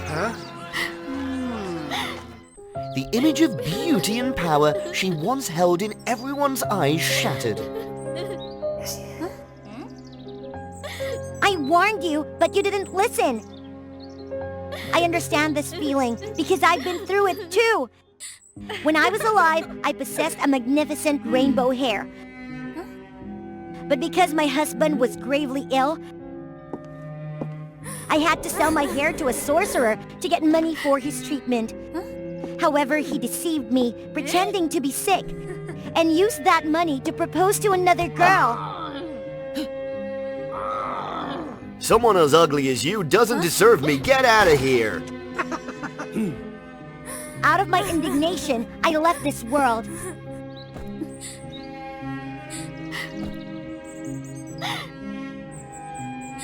My soul couldn't escape, so I had to enter this hair, hoping to find someone to help me get revenge. After hearing that, Zoe felt compassion for the tormented soul. I can't help you. I can't even help myself. I will help you restore the trust and love of the people. Listening to Lyra's words, Zoe used her own money to purchase all the fake hair from the sorcerer and distributed it to the seriously ill and impoverished, those who had lost their hair. You are truly beautiful and kind-hearted, whether you have rainbow hair or not. Hearing the old man's words, Zoe recognized her past wrongdoings and became even more determined to change and assist others. Thank you for helping me understand that the beauty of the soul is what truly matters. Go on, tell me, what should I do now to help you? Lyra led Zoe to the house she used to live in. Looking at everything unchanged, Lyra burst into tears. Who's there? It was Tyson, Lyra's husband. After Lyra passed away, Tyson was also dumped by his new wife. Filled with bitterness, he drowned himself in alcohol, becoming a wretched and deranged person. He saw Zoe with rainbow hair that resembled his late wife's. Lyra, my wife! And him, Zoe! Stop it! Speak up, Lyra. Let out your grievances. I'll help you convey your feelings to him. I loved you so much, yet you betrayed me. You're despicable, not worthy of life. I'm sorry, I was wrong. I truly regret losing you. I'm willing to spend my remaining life repenting. Finally, Lyra managed to let go of the burdens in her heart, no longer plagued by regrets. Thank you! Give it back to you. This hair should return to its rightful owner. To repay the kindness, Lyra shared half of her rainbow hair with Zoe. Now, both of them had rainbow hair, just a bit shorter. It's real hair! Zoe was content, satisfied with what she had. Whether bald or with short hair, Zoe was always... Oh, little thing, obey my command, show off the beauty of your valor, and join me to tease the poor brother! This is the eldest daughter of the most weird Adams witch family in this land, Miss Wednesday. And the man who is masterfully assembling these monstrous magic ingredients is Pugsley, the twin brother she has always loved, teasing him with her magic. Alright, I give up. Tell him to drop me off to finish the magic of resurrection. The magic of resurrected? Is this? Yes, it will be something that will help us to revive all things and to have more friends in this land by giving souls from this magical flower. Huh? Friends? It turned out that long ago, the Adams had always been friends with the people around here. Unfortunately, after they knew the witch's identity of the Adams family, they thought the family was different and bizarre, so people drove them to this hill. However, both still wished to have more friends like them, so Pugsley was determined to work out the magic of resurrection. And I will revive this Sparrow. Huh? Hey, don't bring these colorful things near me! I'll break out in a rash! Besides, how is it this thing is going to revive all things? Stop dreaming about having friends. Because no one wants to be friends with witches. But don't you want to have friends like us? I'll prove to you that the magic of this little thing can do it. However, no matter how many times he tried to activate this magic item, the results are not what Pugsley hoped for. Definitely you just teased me and caused it to hit the ground hard, so it just didn't work. Impossible! There's no way to resurrect things, even if we use magic, so don't read these books or blame me, otherwise... What if I don't? You're gonna punish me? That's right! Since Wednesday was an arrogant person, she immediately shot magic to Pugsley. Pugsley was quick to dodge the shot, but that magic accidentally hit a strange object, made it work, and eventually, the sparrow came back to life. Both were very surprised to know that this item needed a strong enough amount of lightning to work. Then, Pugsley quickly returned home to show off his accomplishments to his parents. However, they both did not know that there was an eye that had always observed them in the background and plotted a plan of imminent peril. When the Toosers were eager to bring back the item, suddenly, a pack of wolves appeared and attacked them. Wednesday was quick, using a wand to control them. But Pugsley was separated by a wolf.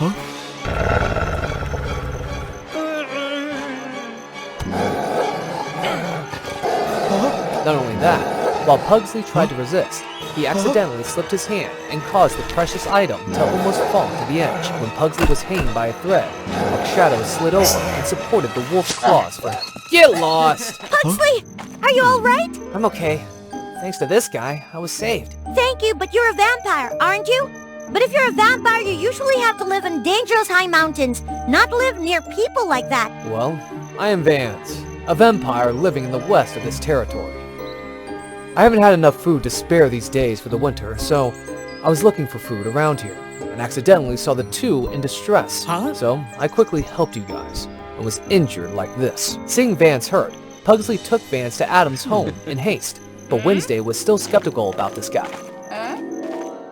When they just arrived home, Pugsley continuously talked about the item and the new friend to their parents. Their parents greatly appreciated Vans and agreed to let Vans live in the castle during the convalesce period. After that, they found out the broken item. However, Wednesday was not only feeling the look of disappointment and sadness from Pugsley, but also Vans. Not only that, Vans also actively offered to help Pugsley remake this item, making the little witch really curious for the purpose of this new enthusiastic friend. Vance is deliberately taking Pugsley's heart and making him just completely pay attention to completing the revival magic and ignore me. I need to talk to Pugsley in case Vance does. However, no matter how Wednesday advised Pugsley about the anomaly of Vans, Pugsley left this out. I understand you appreciate Vance and consider him a friend, but I have a hunch that Vance is not as good as he seems. Wednesday, sometimes we can't judge things by hunches. You also see Van's actions and feelings for us. One more thing that, finally, we have a good friend. So please, don't doubt Vans.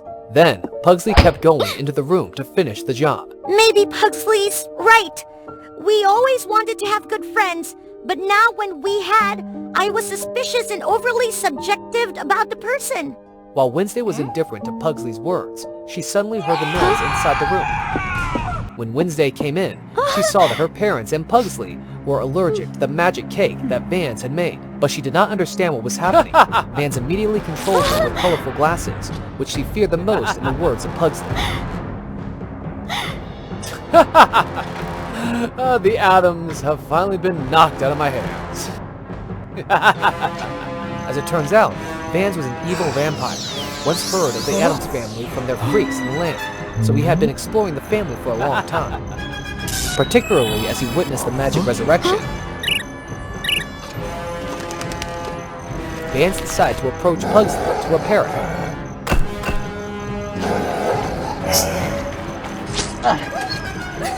And then seize the item to revive his vampire henchmen to take over the land. Thank you for this gift, Pugsley. I will use it to revive more friends for you. After that, Vans happily left with his item. Meanwhile, Wednesday, who didn't have wand in her hand, as well as started to spread all over her body, made her family extremely afraid. Sorry, Wednesday. You stubbornly disobeyed me and made this mistake. Suddenly, Pugsley was belching because of eating too much food. The dark smoke was almost full of the room, but this helped Wednesday come up with a way to free it all. Pugsley, keep on belching! It will cause that colored glass to be covered in black and help me restore my strength! Pugsley agreed to do, and soon, the room was filled with black smoke.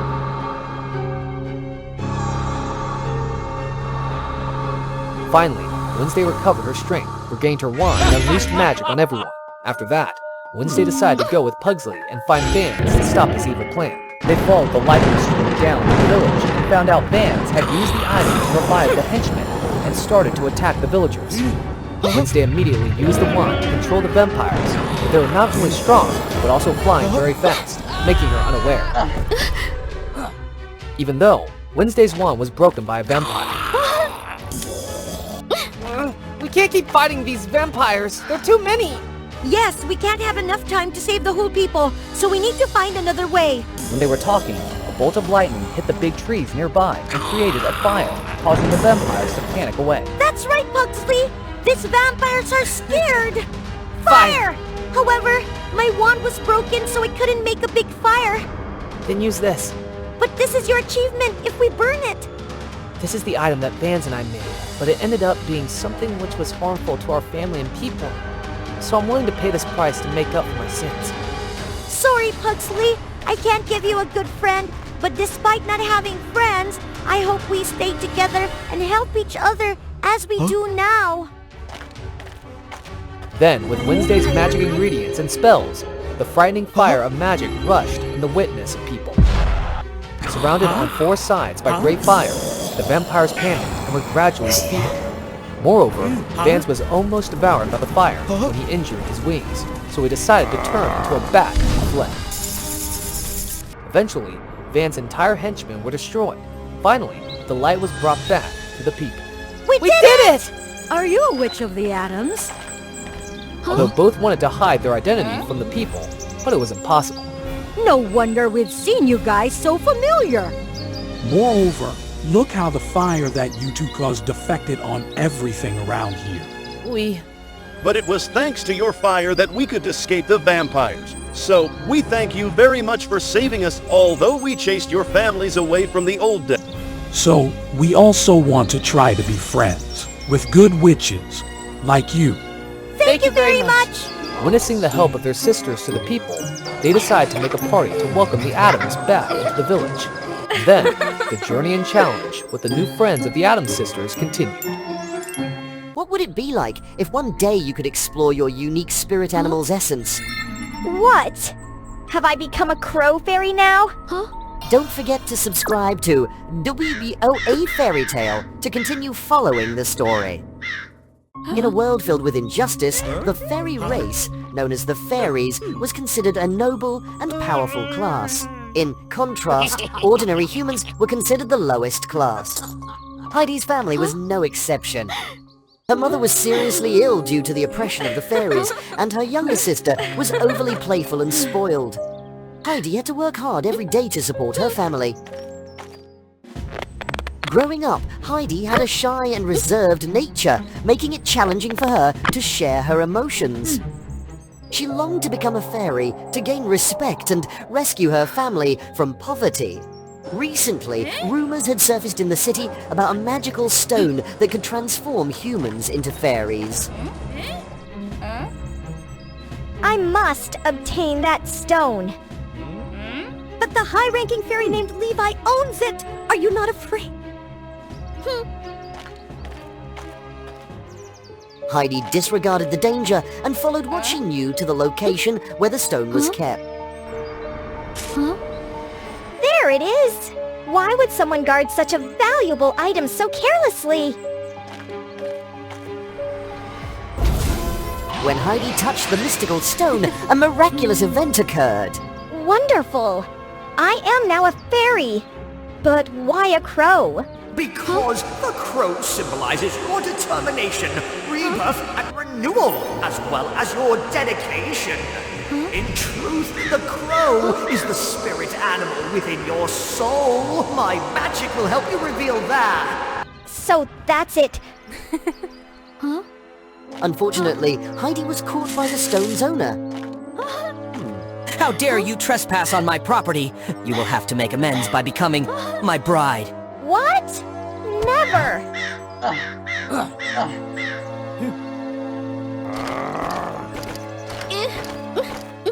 Levi threatened to harm Heidi's family if she didn't comply. From then on, Heidi was forced to live with Levi in his grand cold castle. She managed to send a crow to deliver news to her family.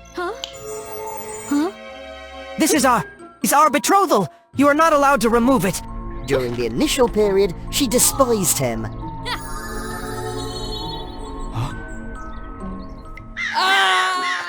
Levi had guards patrolling the estate, making it impossible for Heidi to escape.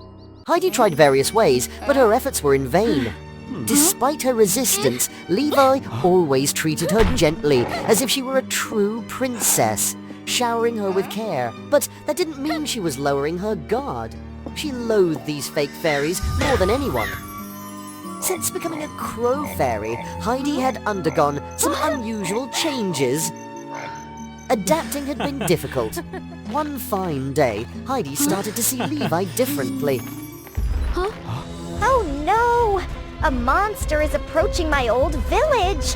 Step back and let me handle it!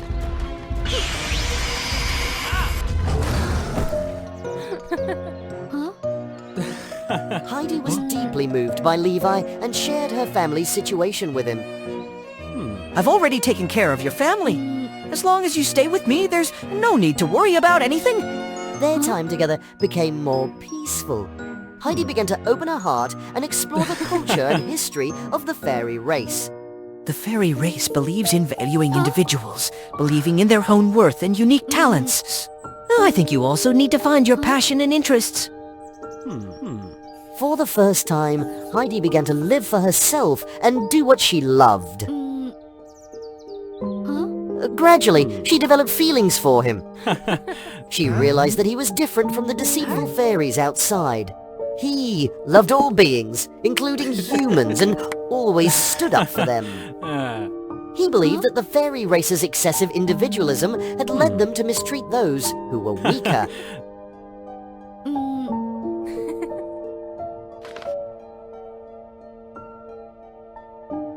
I will change that. But this decision led to Levi having many enemies outside. At a party he organized, disaster struck.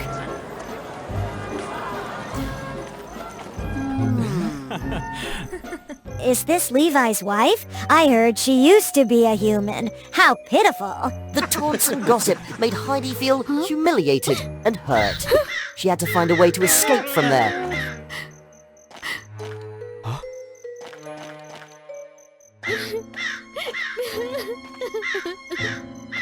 Stay right there. Who are you? I can't allow someone with human blood to enter this place. Get out!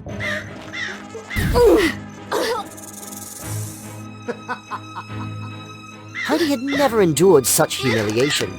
She didn't belong in Levi's world. That night, Levi and Heidi had a serious conversation. Levi believed that Heidi was no longer safe here and decided to send her home immediately. But what about those who are opposing you? Don't worry about me. Reunite with your family. I hope you will be safe. I love you, Heidi. The words kept choking inside her mouth. She couldn't respond that love.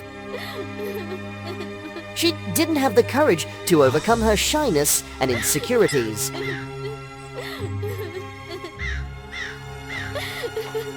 Love was something she considered extremely elusive. Someone like Heidi might never have it in her lifetime.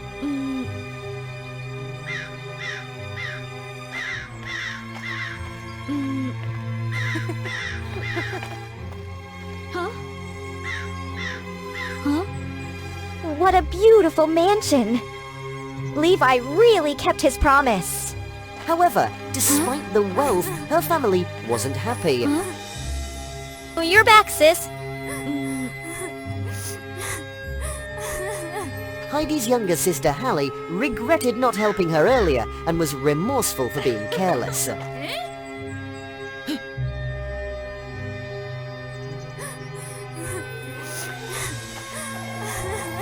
When she learned that her sister was taken, Hallie tried to find her, but couldn't enter the mansion. I regret it so much, Heidi. If I could turn back time, I would tell you how much I love you. This made Heidi realize that when you love someone, you must express it.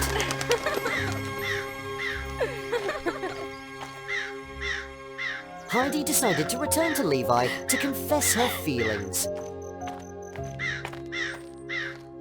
But now, there was no one in his home.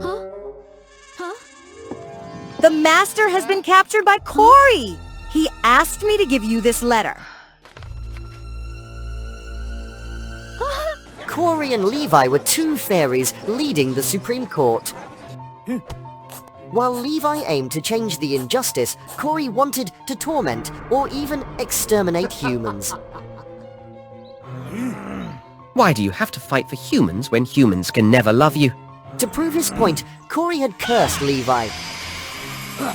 In 1 month, if Levi cannot make a girl with human blood say, "I love you," to him, he will lose all his power.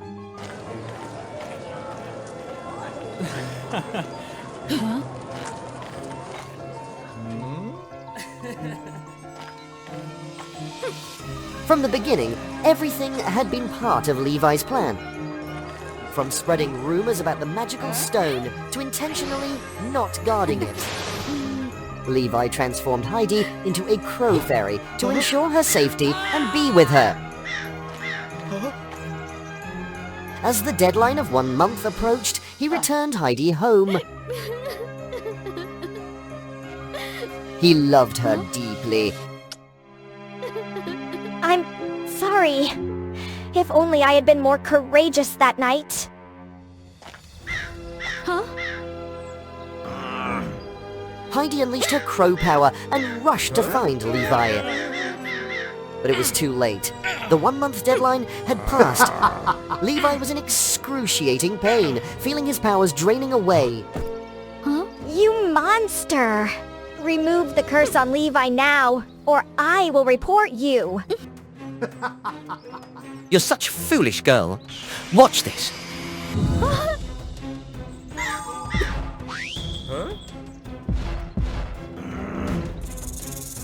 In the most tense moment, a magical spell appeared. It turned out that before Levi's mother passed away, she had transferred all her magic to this stone and gave it to him as a protective charm. Heidi, you have proven your love. I can lift the curse on Levi, but you must solve a riddle. I can break, I can be attacked, I can be given, I can be kept, I can be crushed, yet I can be whole at the same time. What am I? Heidi looked at Levi with affectionate eyes and immediately had her answer. Love. It's love. The pure love's light radiated everywhere, and Levi regained his strength. They both defeated Corey and brought justice. In the end, Heidi was finally able to say that she loved him sincerely. They lived happily together and used their powers to help humans. In the prosperous land of Enmadurit, there lived a gentle queen named Helen, known for her compassionate heart. That's why she was much loved and respected. However, hidden behind her cheerful appearance, Queen Helen was childless, which brought her sorrow all the time. King Adonis, her husband, loved her deeply, but he could do nothing more for her but pray to the gods.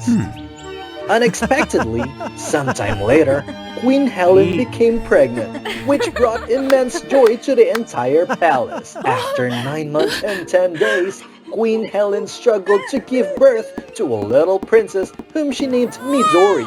To everyone's surprise, the baby was born with pale green skin, causing chaos in the palace.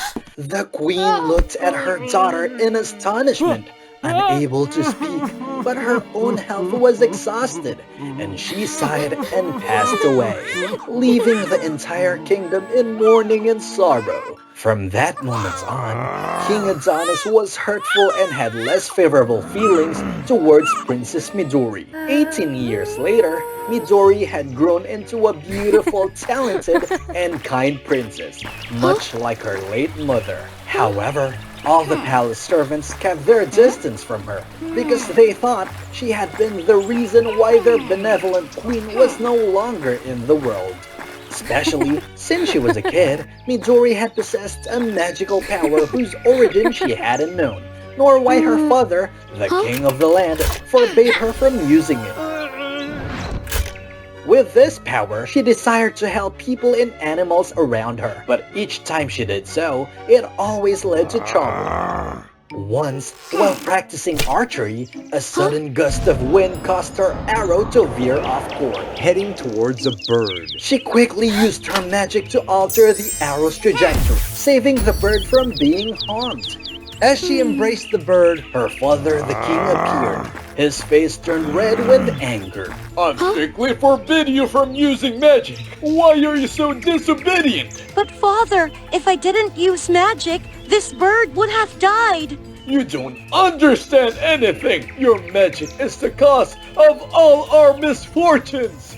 He ordered her to be locked in her room and forbade her from leaving. Midori felt sad and angry with her father. Father is so unreasonable. If magic can help all living creatures, why would he prohibit me? Staying locked in her room for too long, Midori couldn't bear the confinement. So when the king didn't pay attention, she decided to escape from the palace.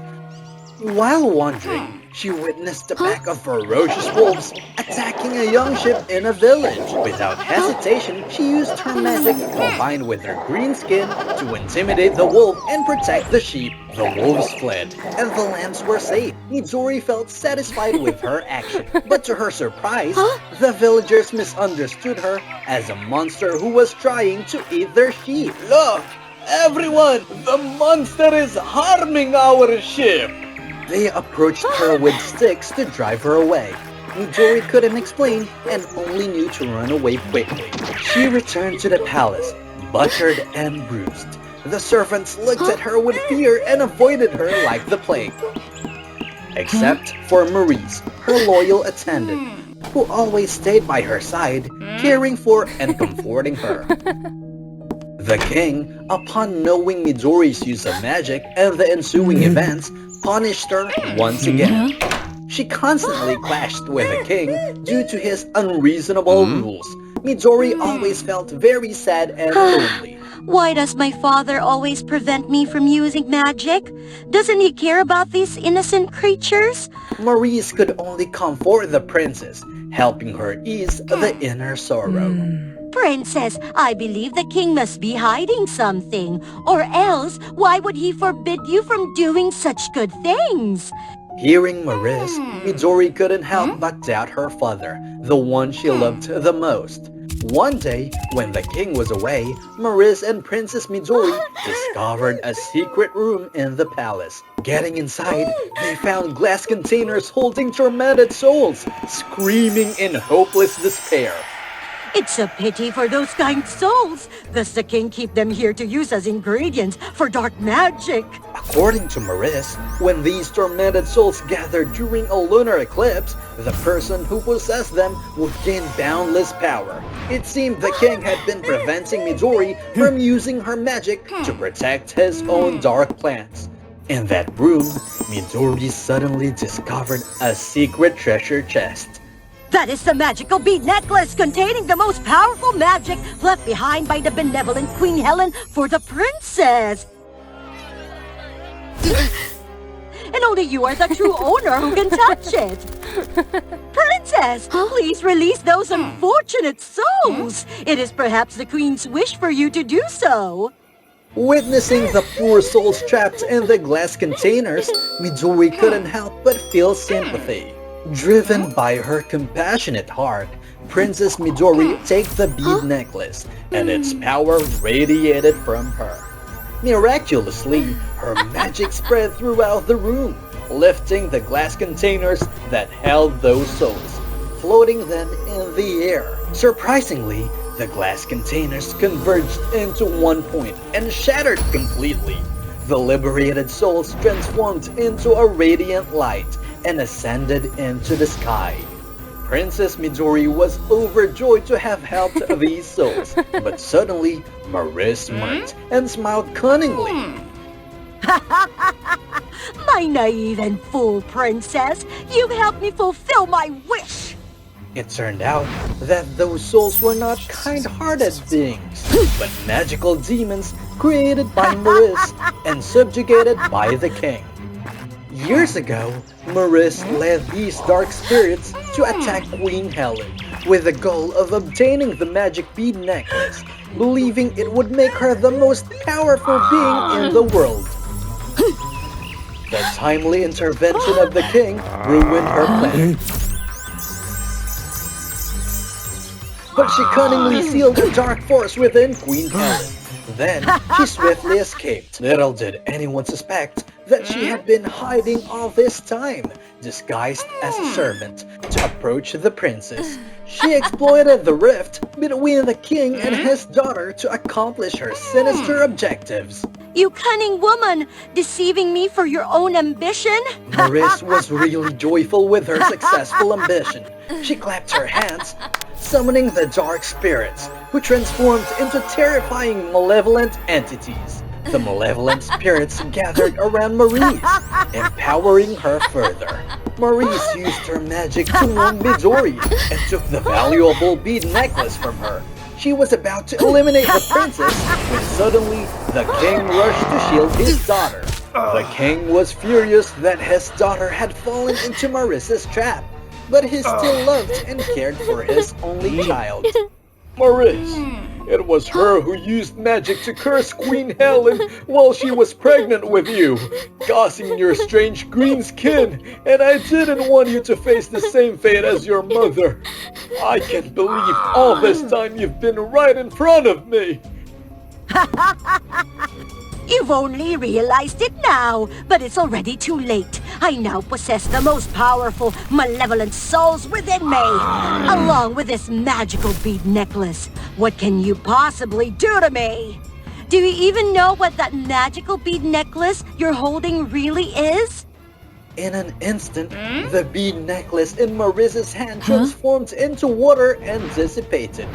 Princess Midori raised the genuine necklace and said, When you revealed your true self, I had already swapped the precious necklace. Did you think I would let you get a hold of this valuable bead necklace? Maurice angrily attacked the princess, but the king shielded his daughter in the nick of time. The king was injured and fell down amidst the chaos, protected by his daughter's actions. He had never said it before, but he always loved his daughter unconditionally.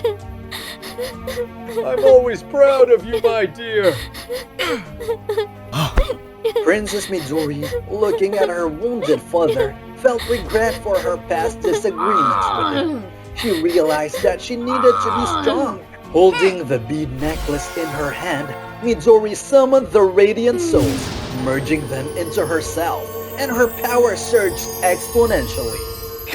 Maurice was showing no fear of the princess, continued to mock and despise her as a weak girl. Before Maurice could finish her words, the light of righteousness from Princess Midori enveloped her, preventing any counterattack. Maurice was sealed within a glass container, without being able to escape forever. After dealing with her enemy, Princess Midori approached her wounded father. His sacrifice made Midori realize the need to be stronger. Princess Midori decided to leave the palace and continue her mother's path, traveling to help people all over the kingdom. The moment a child is born is the most marvelous and sacred event for a mother. However, for this mother, it's only half of the truth. These are the twin flames of love and hatred, Mila and Chloe. The imprint of twin flame power has been placed upon them.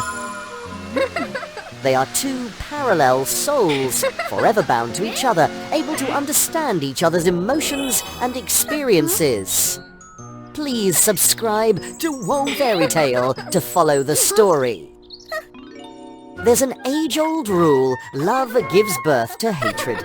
And for every 10 children born of love, there will be one twin sibling born of hatred. Chloe and Mila had contrasting childhoods.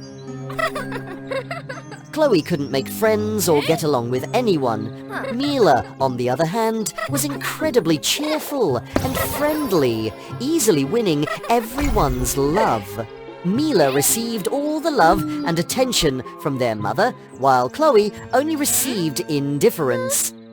This neglect only amplified Chloe's negative emotions.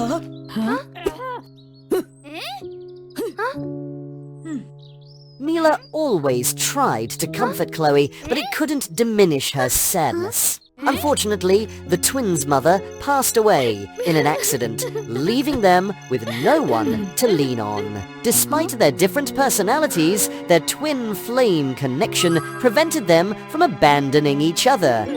As they grew up, they both started working at the Human Life Union, an organization dedicated to helping humans deal with complex emotions. Working together, they often clashed. The world would be better if people loved each other. But without hatred and ambition, humanity can't progress. The conflicts escalated, leading to them no longer talking to each other. Everything changed on their birthday. Is this a resurrection stone? Yes, it can bring back the deceased for 24 hours and is activated on the owner's birthday. That's incredible. Thank you so much. If you ever need assistance, come to see this wizard. Mila wanted to see her mother again.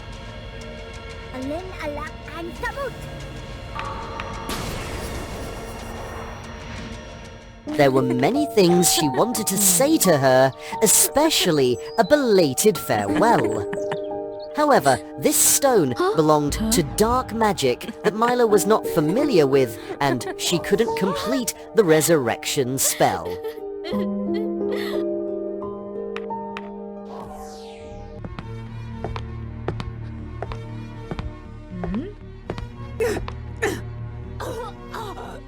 What on earth is she doing? When Chloe arrived, she found Mila packing to meet the wizard and get a second stone.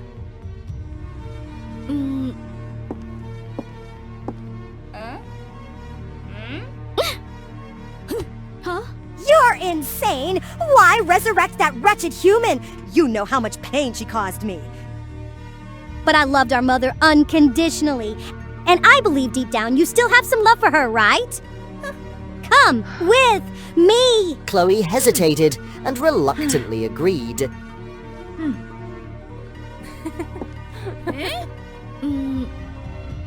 I'll destroy that stone with my own hands! She doesn't want any more emotions or memories about that terrible human. Both of them were unaware that a group of vengeful fairies had been secretly observing them.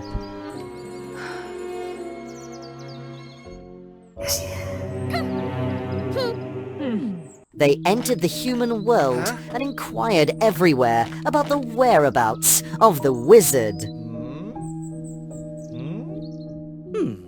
Despite the time constraint, Mila continued to help people. Her abilities helped a child find a passion for soccer.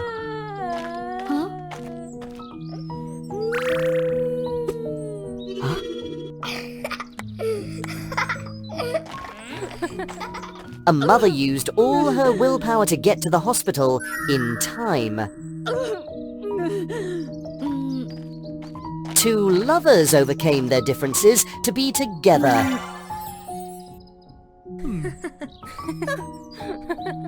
What do you see? This world needs love. But it also needs hatred and ambition. Chloe helped a girl stand up against bullies.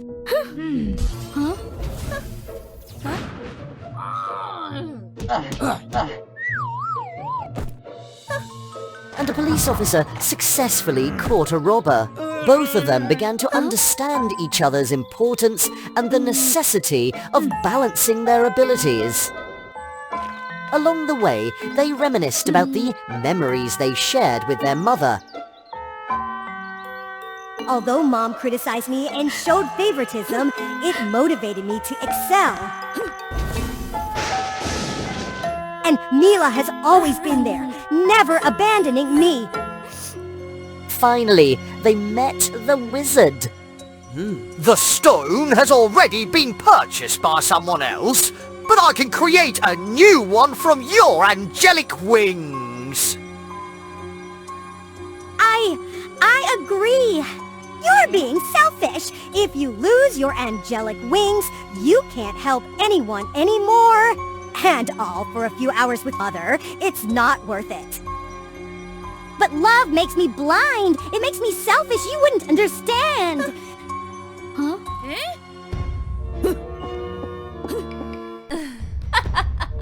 At last, we've caught up with you. These vengeful fairies were once troublemakers expelled from the fairy realm. They wanted to capture Mila, eradicate all twin flames of love, and seek revenge. Their former colleague was their ally, and it was all part of a wicked plan. Stay away!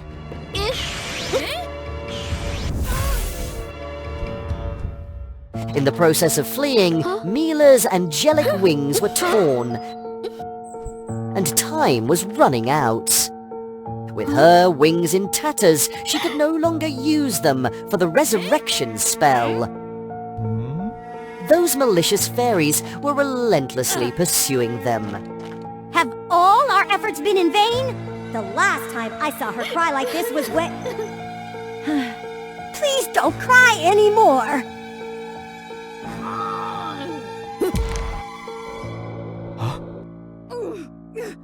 Hey, Chloe! And now I understand why love makes people blind. The wizard couldn't let Chloe's efforts go to waste, so he quickly performed the spell. After all their hard work, Mayla was finally able to meet her mother, but she had to sacrifice so much. Mom, I regret it so much. I didn't want Chloe to sacrifice like this. I'm the one who was wrong. After I passed away, Chloe burned her diary by my grave. In the end, I was able to give it to you, my daughter. Mila read every secret in Chloe's diary, revealing how they felt about each other. Despite her mother's abandonment, Chloe understood the extent of the love her mother had for Mila.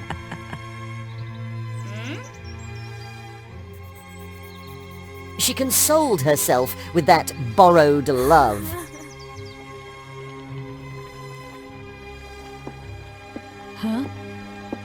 Even though she claimed to hate her, deep down, Chloe still had some love for her mother.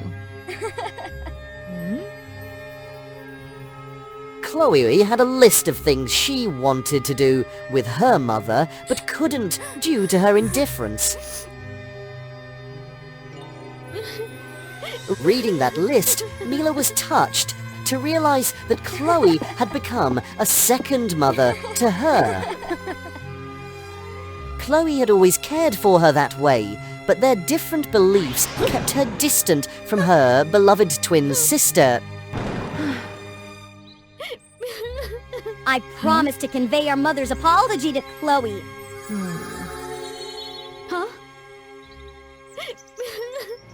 At that moment, the vengeful fairies stormed into the cave. Mila, bursting with the power of love, emitted a blinding light and defeated their enemies. From now on, let me protect you. She invaded Chloe's consciousness, reminding her of the warmth of her love. You are my twin flame, forever like this! Chloe regained her strength through the warm love.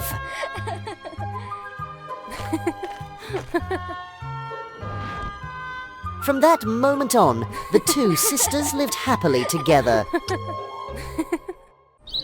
What would you do when you were able to live in the Magic Land?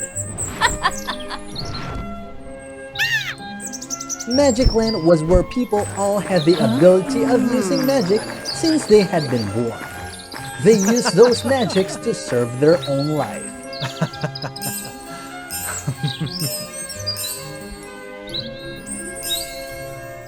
That day, Magic Land welcomed a new member. They called her Glenda. Since she was born, Glenda had owned a great magic power. When Glenda was 15, with her power, she left her peers all behind. Her power could even compare to the elders in the village.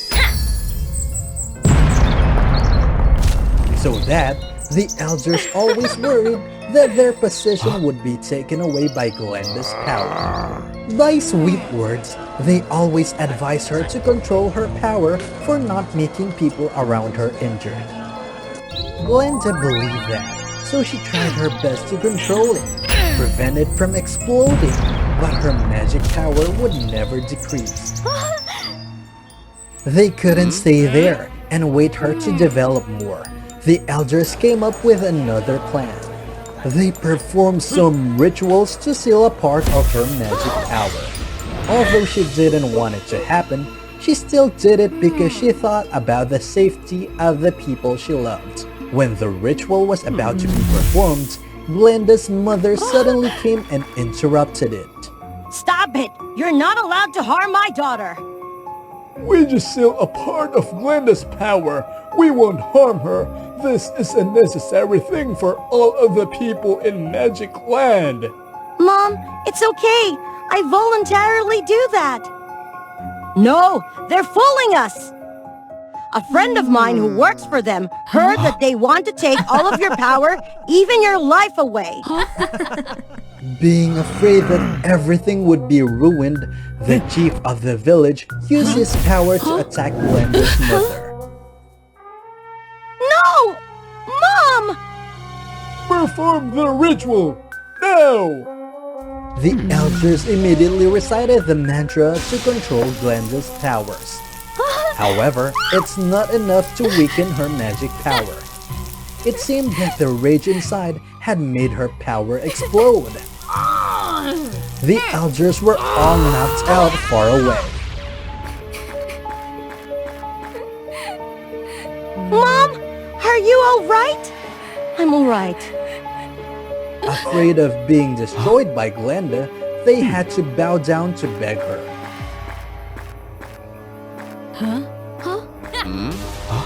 I'm begging you, please, think about everyone and stop it.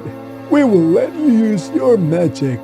I know a person who can help you become stronger, provided that you promise me you will never use magic here.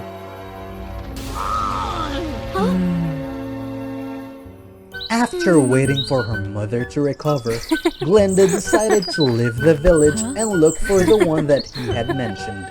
Because she knew that, if she had stayed there, everyone would also be scared of her, and she was worried that she would carelessly hurt someone.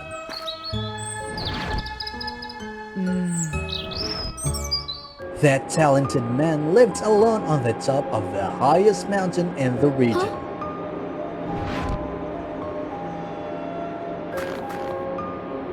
Glenda gave him the introduction letter of the chief of the village, and he allowed her to stay there.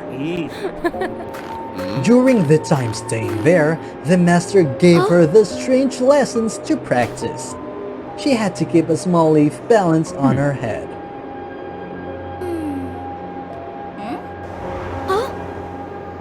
Run on the high piles, throw the magic balls into the center of the woods without breaking it. Or the light practice, instead of the strong practice with magic. Although she didn't get the meaning of those things, she patiently followed what he had instructed.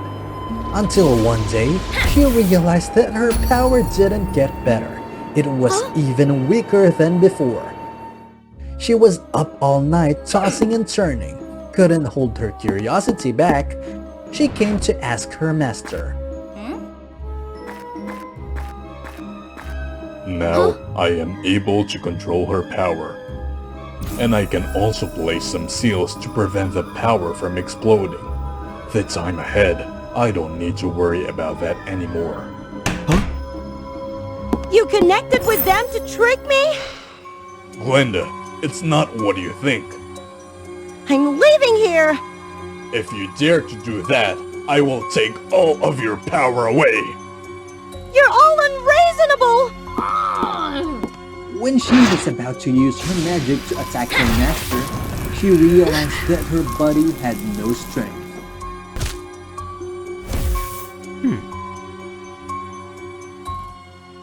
Glenda saw herself being detained in a room when she woke up.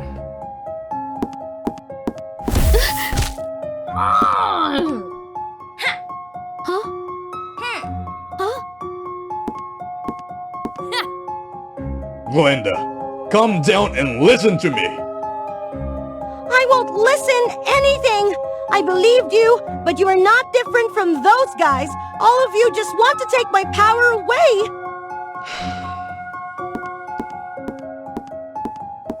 Every day, the master always patiently advised her, but she didn't listen to anything.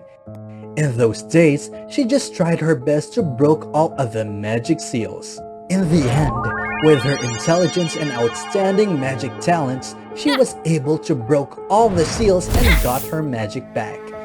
and finally, she could break the door to get out of it. Hearing the noise, the master immediately went there to prevent. But her power was so strong that the master was also blown away and got his body injured. I will take the revenge. I will teach those selfish guys a lesson so they won't be able to disturb me anymore. In the silent night at the village, a loud noise woke everybody up. Everyone was all surprised when seeing Glenda. Feeling that she was there with no goodwill, they immediately attacked her. However, Glenda easily overpowered the elders. One after one was defeated by Glenda's power. I always listened to you, put up with you, but all of you just want to put me into the corner. Today, I won't forgive you anymore! Suddenly, she felt hurtful. The power that she had summoned was overloaded. Her body couldn't resist it anymore. Seeing that, the elders took the chance to eliminate Glenda. Luckily, the master appeared on time to prevent it. Glenda, you have to be the one who controls your power. Don't let it manipulate you. Remember the lessons that I taught you. Listening to him, Glenda naturalizes her power as what he had taught her before. Thanks to that, her power was stable again. Why did you help me? Wasn't that you connect with those guys to harm me? It's true that they sent you to me to control your power, but I didn't do that. No one had the right to take your power away. You did that thing! You made my power not grow anymore? Because I saw that if your power was too strong, you would hurt yourself. To unleash your power as you want, you should learn how to control it, then practice more to become stronger. I'm sorry. I misunderstood you for the whole time. I even hurt you. I'm alright, as long as you don't hurt yourself. Can I come back to learn more from you? Glenda, now I have nothing more to teach you. However, there is so many new things about magic out there in this world that I haven't even known. You're a genius. Don't let your talent be buried here. But what should I do when I get no one beside to instruct me? You are a kind and brave girl. I believe that you will know what you should do. Yes, my master.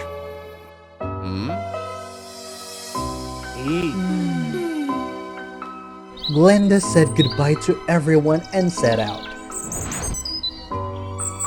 She rode the wind to wander everywhere to find the freedom, the new challenges for her life, and to help all the people in difficulties. In a certain kingdom, one's status was measured by wealth. That's Queen Raina, the wealthiest in the kingdom! Just being as rich as half of her would satisfy me. Naturally, the poor were not respected at all. Stop laughing. Someday, I will become a wealthy princess. Angela was a poor girl, but... Where did you find the princess outfit, Angela? she wasn't content with that. Remember, daughter, the fields are waiting for you. I'm busy, I need to practice. So Angela worked tirelessly to gain entry into the palace and gradually became a wealthy princess. But before I continue, please follow WOA Fairy Tales. Too noisy, don't disrupt the party! That's why Angela gradually became indifferent to the world around her. She criticized her parents' manual labor jobs, avoided her childhood friends. That poor princess claims that mingling with us, the poor ones, only pulls her back. And was indifferent to her own love life. Angela might have just drowned in her dreams of wealth if it weren't for an incident on the eve of the princess's selection trial. Due to the mounting debts, Angela's parents had no choice but to Marry me off to that wretched person to pay the debt? Her dreams of becoming a wealthy princess Mom and Dad will keep us poor forever! might have come to an end.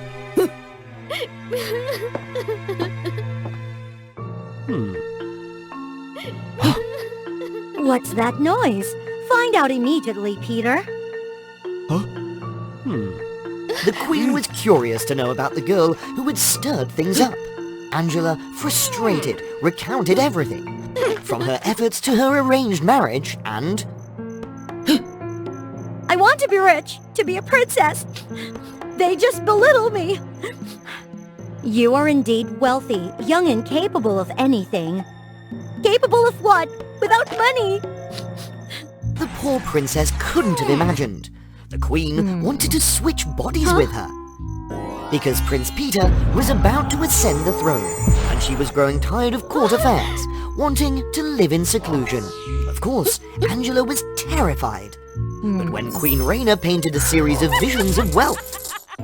Finally, I have no other choice. Not wanting to be married off and longing to escape poverty, Angela agreed to deal with Queen Raina. And Angela's life changed from then on. Huh?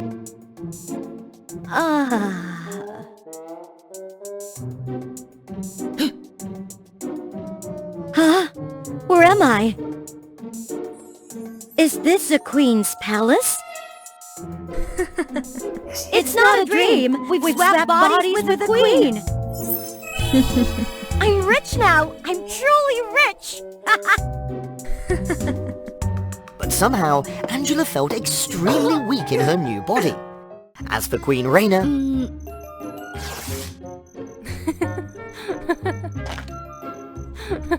Huh? Did I say something harsh last night for it to become like this? Ooh! It's been so long since we felt this refreshed. Raina was happily performing tasks that... Angela, can you do that? No problem at all. It's been so long since I've broken a sweat. The poor princess used to scorn. Of course, she wasn't dedicated to studying like Angela, but played pranks instead. Huh? The sky is so clear. Oh, this man looks pretty cool, huh? She wanted to do things she couldn't do when she was Queen Raina. Huh? Raina was genuinely happy with this life now, with a youthful and healthy body. Hey, thief! Raina could enjoy life to the fullest. Thief, if I catch you... See? You guys still have much to learn from me. How long has it been since I felt this carefree? Wow, it's been so long since I had these dishes. So delicious. It's been so long since I had something this good. The looming debt over her parents made Angela enthusiastic. Huh? What if we're poor? I'm still healthy. I'll work to repay the debt. But Raina had shown them that money wasn't everything. What's the need for money? Living happily like this is true happiness. Just when Raina was truly content. Huh? Give back my body! Give back my life! It turned out Queen Raina was ill and had only a few months to live. No one could cure her. Raina considered one last option. To switch into another body. But nobody accepted her proposal except Angela. The poor princess had no idea she was being deceived until she collapsed into Queen Raina's frail body. You made me deal with my mother. You can't back out now. No! Give me back my life! You hate being poor. I'll let you enjoy your remaining days in wealth. Angela mustered up her last bit of strength, returned to the village to reclaim her body. Absolutely not! We made a deal! The two of them argued fiercely, causing a commotion throughout the village. Of course, no one understood the Queen's strange words. Mother, shouldn't you be at the palace receiving treatment? No!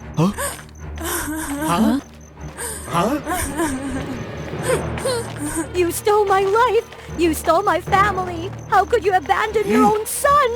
Those words left Raina stunned.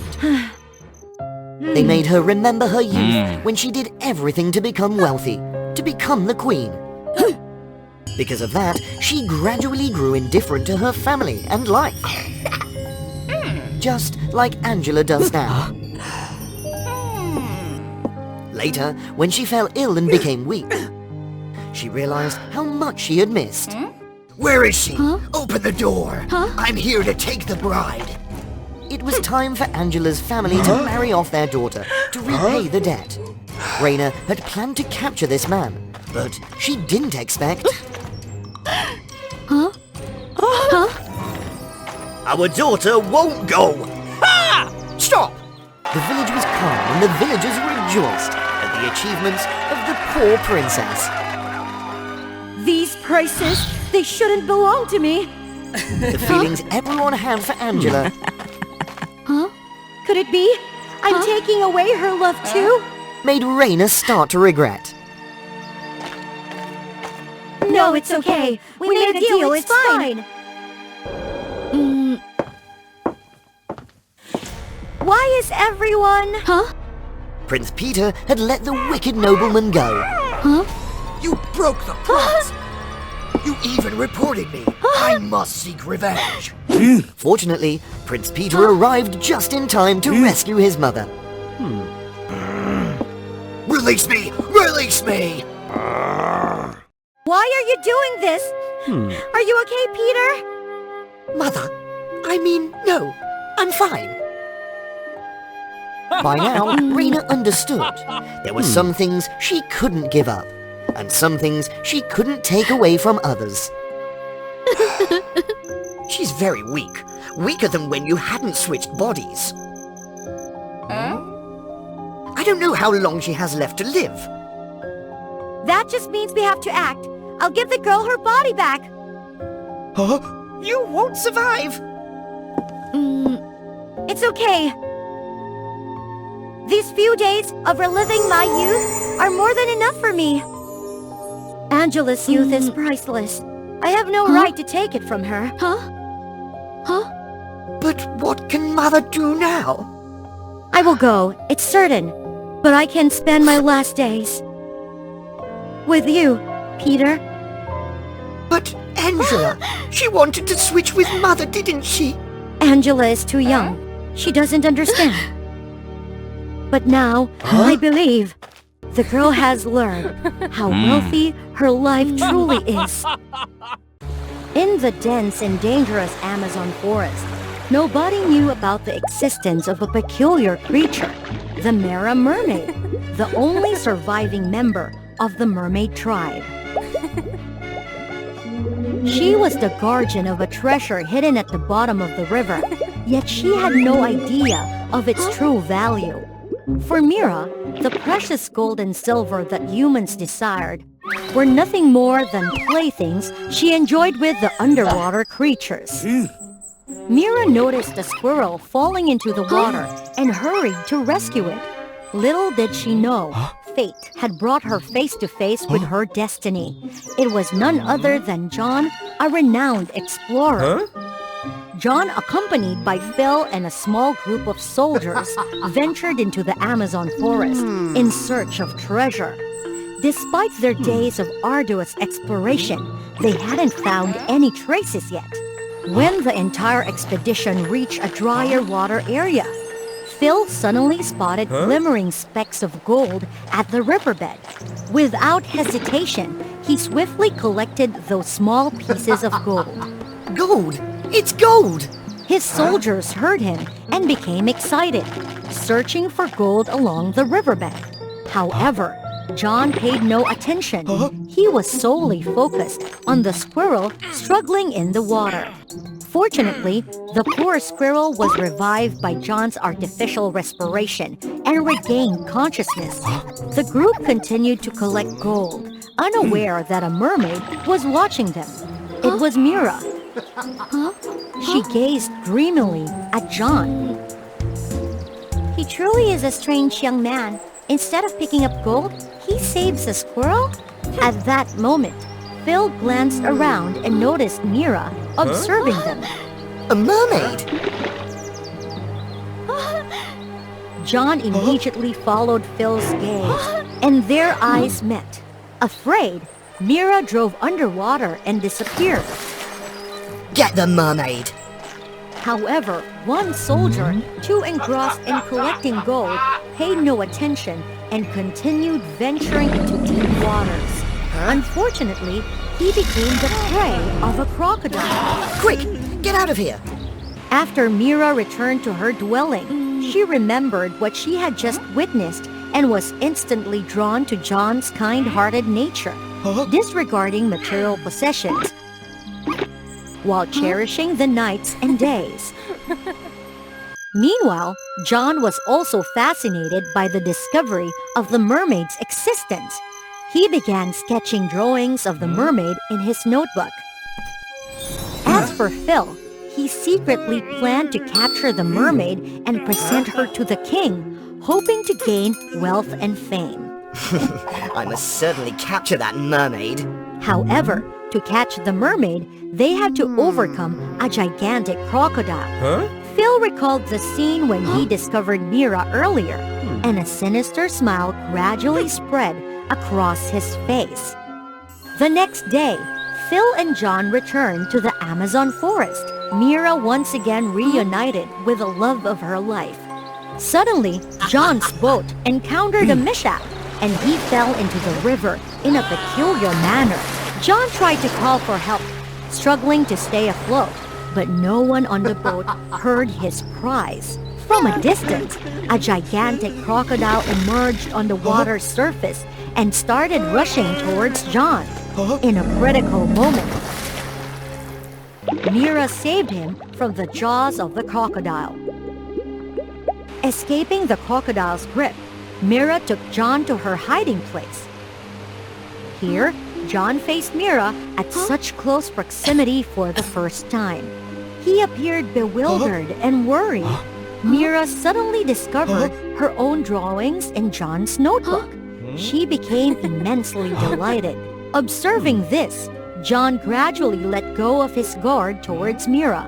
He offered her a candy as a token of gratitude. That night, John stayed behind the waterfall cave to have intimate conversation with Mira, sharing their innermost thoughts. The entire mermaid tribe has vanished, and I am the only one left alone in this world. The treasure, the riches, hold no meaning anymore.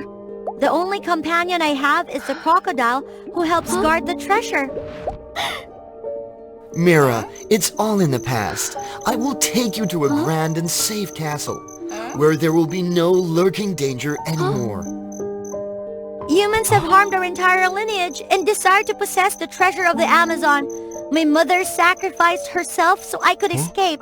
I despise humans. Hearing this, John felt immense sympathy for Mira. He was determined to risk his own life to protect her.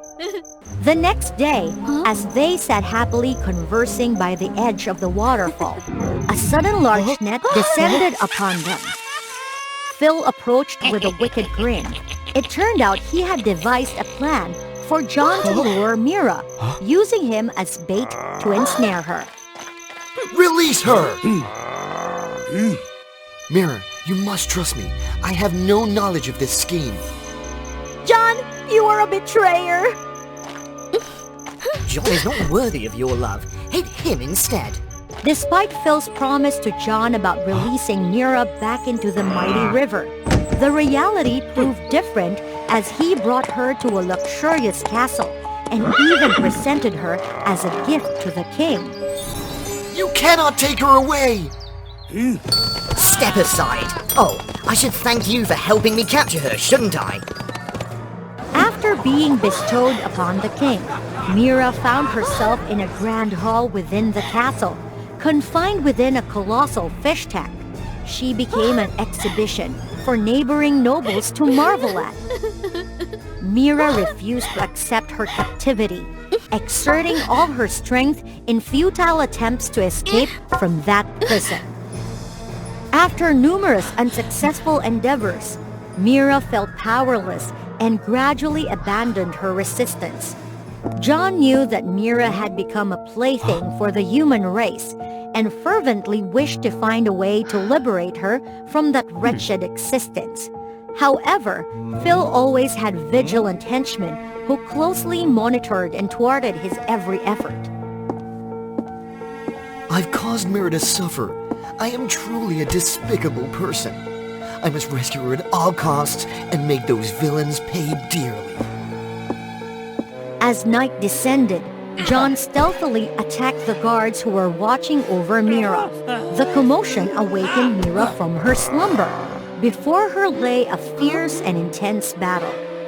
After overpowering all the guards, John proceeded to explain to Mira the events that had unfolded. However, Mira remained consumed by feelings of resentment and indignation towards John. Mira, please, listen to my explanation! Despite his explanations, John found himself climbing up the castle wall in search of a way to persuade her. Mira was overwhelmed by anger and truly desired to rid herself of the young man whom she had once deeply cherished. John made no attempt to resist, his body surrendering as if accepting Mira's retribution. Mira was taken aback when John entrusted his life to her without the slightest resistance. Perhaps he had no other means to prove his unwavering love for her. But ultimately, Mira softened her heart and pulled John out of the water. Mira, I was deceived by Phil. I was foolish to have placed so much trust in his words. I will bring you back to the Amazon. Upon hearing John's explanation, Mira's trust was rekindled once more. She agreed to escape with the young man before her, in pursuit of freedom and a new life. Very well, let's go. Without hesitation, John guided Mira away from the pool. He couldn't bear to keep the person he loved in this place for even a moment longer. Stepping outside, John led her to a convoy of wine carriages that had been arranged beforehand. Both of them quickly boarded the carriage, evading the notice of anyone else. Thanks to that, both of them easily surpassed the watchful eyes of the guards and left the castle.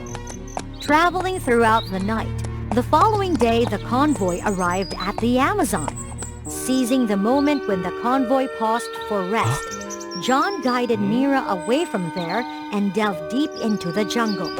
John gently led Mira out of the wine carriage to ensure nobody would discover them. Upon reaching the riverbank, it seemed as though they had successfully escaped. However, John spotted Phil's army in pursuit, but John swiftly intervened, shielding her with his own body. Behind them, Phil and his horse-riding soldiers gave chase.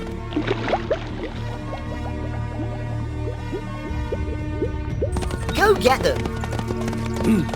Mira brought John to her sanctuary. John sustained severe injuries, causing great worry to Mira. She tenderly touched John's wounds, her tears streaming incessantly. Wait for me, my love. I won't let you depart like this. She dove deep into the heart of the Amazon. There, a treasure trove of gold and silver lay buried beneath the riverbed. Approaching a spot where a glowing goblet was placed, she then returned to John. When these tears fell, I shall be forever blind. But you are more important. I am willing to sacrifice anything as long as you awaken.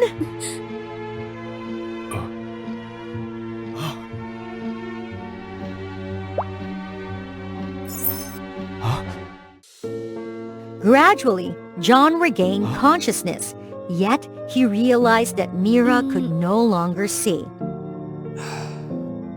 You're awake! Your eyes. To save you, I am willing to do anything. Once again, John expressed his gratitude to Mira. He discovered that the tears of a mermaid, when consumed from the enchanted goblet, could heal even the most critical wounds. At that very moment, Phil's frenzied group relentlessly searched for John and Mira. John was hit by a deadly arrow. Surely he couldn't survive. As they ventured across the tranquil waters, the soldiers chanced upon a glistening gold concealed beneath the surface. Halt, you heedless band! Overwhelmed by a sense of powerlessness, Phil pressed on his solitary journey. After a while, he encountered John. Though pierced by a deadly arrow, you endure. Indeed, it was Mira. She wielded this wondrous goblet of hope and the tears of the mermaid to preserve my life. Phil's insatiable greed surged forth at the mere mention of the precious treasure.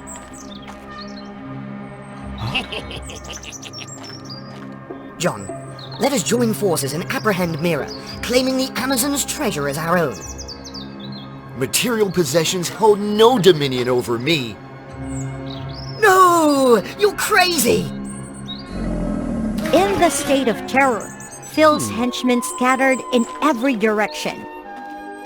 John retraced his steps to reunite with Mira.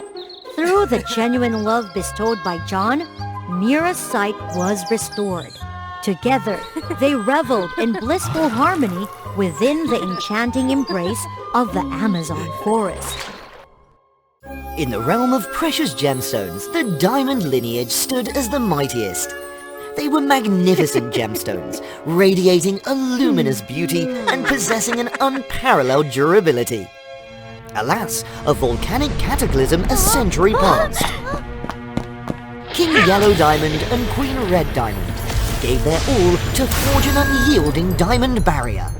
With their departure, they left behind two unfortunate daughters, Sparkle and Pink Diamond. Sparkle, the youngest, had reached maturity, yet she remained a raw diamond, bearing a prominent crack from the calamity long ago. This flaw afflicted her with profound self-consciousness and a sense of estrangement.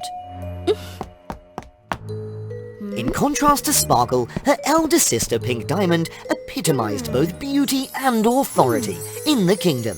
She ascended the throne, succeeding her parents, and ruled over the gem realms for ages. Pink Diamond was demanding on Sparkle, believing the crack restrained her potential.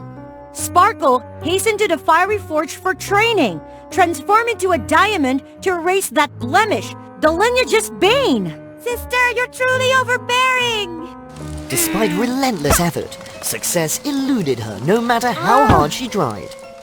The tale began one day when Sparkle stumbled upon an ancient tome.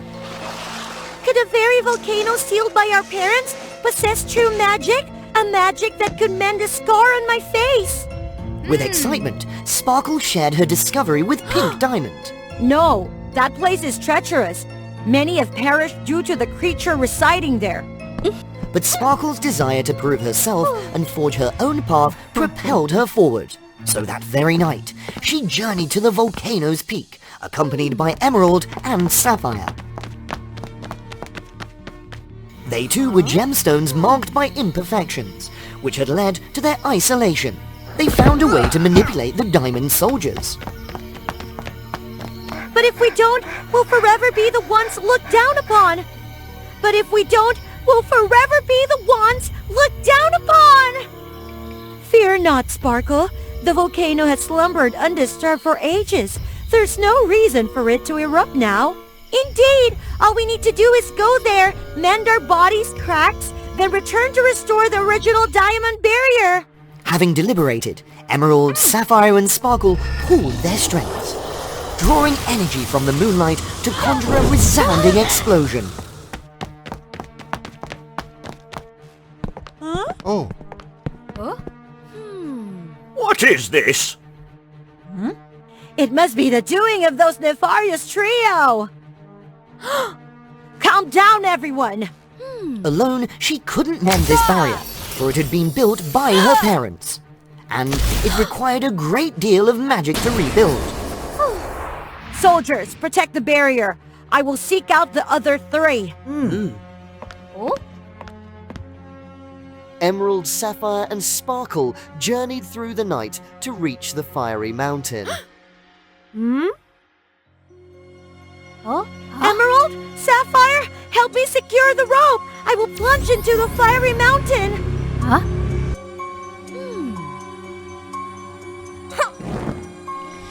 Here, she beheld a slumbering beast, pressed beneath colossal boulders. Sparkle kept swaying gracefully on the delicate thread. It made Emerald and Sapphire struggle tirelessly to keep her suspended high above.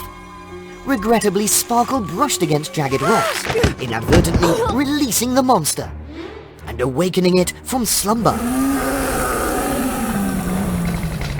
The lava also awaited its moment to erupt. Emerald and Sapphire were pulled down by the thread along with Sparkle. All three bore visible scars and wounds. The temperature continued to rise, and if they stayed too long, they would melt away. The monster lunged to attack, and Pink Diamond appeared and conjured a giant shield. Why didn't you listen to me and ventured into danger on your own? Did you know that both our parents sacrificed themselves to build the barrier against lava? Have you ever been rejected or pushed away, sister, so that you could understand how I feel? You've always made me feel unworthy of being a member of the Diamond family, always self-conscious about my flaws. Once I repair this imperfection, I'll have the potential to cultivate into a diamond. I want you to be proud of me. Is that wrong? The monstrous creature swung its shield, charging forward and prepared to breathe fire at Pink Diamond. Sparkle! However, the monster was unharmed and suddenly soared high into the sky, leaving the volcanic mountain and heading toward the village. The lava had already risen quite high. This volcano could erupt at any moment. Behind them, waves of lava were rushing into the kingdom fiercely. Emerald and Sapphire, along with other gemstones, temporarily built a wall to cover the hole. Meanwhile, Pink Diamond tried to contain the monster's rampage. Meanwhile, Pink Diamond tried to contain the monster's rampage. A stone mask on the creature's head fell off, revealing a crack. Release the innocent ones! Release them. It's all your fault that I became like this. 100 years ago, that creature was Quartz, a rainbow quartz living in the Gemstone Kingdom. However, an accident left him with a scar on his face. The people of that time drove him away, including the king and queen. They all believed he would bring shame to this kingdom. Quartz went to the volcanic mountain to repair the scar on his face, but his actions unintentionally led to the volcano's eruption, and he became trapped under massive boulders. Rainbow Quartz remained there for months, and his resentment grew, slowly transforming him into a monster. Quartz merged with the volcanic mountain and gained control over it. Quartz believed that the gemstone people only cared about appearances. So he raised the lava higher, wanting to wipe them all out. Pink Diamond realized the truth, and she looked at him and her entire people with sorrow. Just then, Sparkle soared in like a divine being. But she had transformed into a new entity, a rainbow diamond unlike any before. Sparkle, you're still alive! When I fell into the lava, I endured a lot of pain and extreme heat. But it was the scar on my face that absorbed all the lava's power and unlocked the powerful rainbow diamond form. Never hide your imperfections, for they do not make us weaker, but stronger. The gemstone people looked at each other in confusion. They reluctantly apologized to Sparkle and also removed the adhesive bandages on themselves, revealing that they too had numerous scratches just like him. After that accident, not a single gemstone citizen in the kingdom was without flaws. But they all chose to hide their scars with adhesive bandages, fearing they would be looked down upon. But thanks to Sparkle, they realized their mistake and rushed to embrace the creature, spreading love to him. We're sorry. Touched by everyone's love, the monster's body cracked open. The man abandoned his monstrous form to return to his original rainbow quartz self. I'm sorry. I used to endure harsh expectations from my parents, which is why I placed a heavy burden on you. Both sisters understood each other's hearts. From then on, the Gemstone Kingdom no longer discriminated against external flaws. They welcomed rainbow quartz back into the kingdom. Sparkle and Pink Diamond became queens and created an egalitarian society. Everyone lived happily together. The story ends here today. Into the world of dreams? It is the place where everyone's dreams were gathered, and it was watched by a god. Princess Berserka somehow was lost in there, without knowing that she was about to bring suffering upon everyone. So what happened? Let's follow WOA Fairy Tales with today's story. Berserka was a beautiful and clever princess. She had sisters named Alana. However, Berserka didn't seem to love her much because she was the daughter of Berserka's stepmother. Berserka always thought about her mother, so she often had nightmares about the day when her mother had left the world. Huh? You just had a nightmare? It's none of your business. My mother says before you sleep, you should tell yourself that it's just a dream. Then you can control your dream. But don't step into the gate at the end of the dream. You will get bad luck. That's ridiculous. Although Berserka seemed to not believe in what Alana had said, but she still wanted to try it. This is just a dream. Just a dream. This is just... What a ridiculous thing! How could I believe it?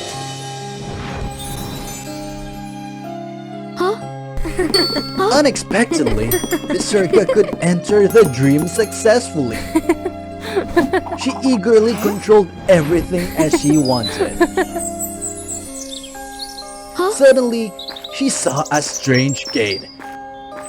For a second, she totally forgot what Alana had said. Crossing that gate, Berserka saw a sparkling tree. This was the Tree of Dreams, where all the dreams of humans were saved. Suddenly, she saw the dream of her father at the highest place. Because of the curiosity, she took it down to take a closer look. No! Stop it! Suddenly, another one appeared on the contrast direction.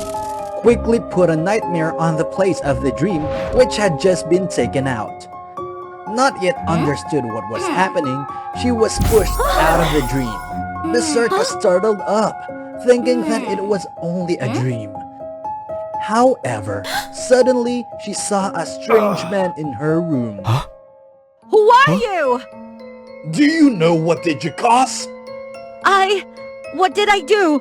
Who are you? How could you enter my room? I'm the one who watches the Tree of Dreams. You can call me Canon. My mission is to dismiss the nightmares and protect the nice dreams. Every night, the nicest dream will be placed on top of that magic tree. That dream will transfer its energy to other dreams, preventing them from being darkened. Because she took the nicest dream away, so the god of nightmare took the chance to replace it by a dark dream. So, if the bad dream replaced it, what would happen? The tree of dreams will be darkened, and the god of nightmare will be its owner. He will make people stuck in the nightmares forever. I don't know it. I'm really sorry. Right at that moment, Princess Alana suddenly appeared without warning. I heard your scream. You had a nightmare again? But who is that? Being afraid that Alana would tell this to others, so Berserka tried to hide the truth. I and my friend is rehearsing a play. That's right, my friend is preparing a surprise gift for Father King in the upcoming party. You're still practicing when it's too late? Because we want to prepare it carefully.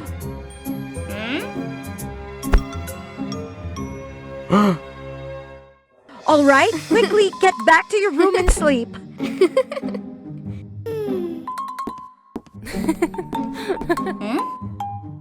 Your sister still wants to play with you. How do you know? I could see it in her dream.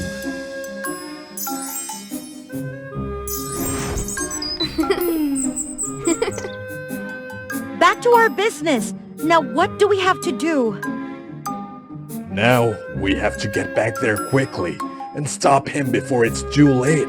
I lost so much of my magic power, so I won't be able to get back here directly. We can only get back there through your dream.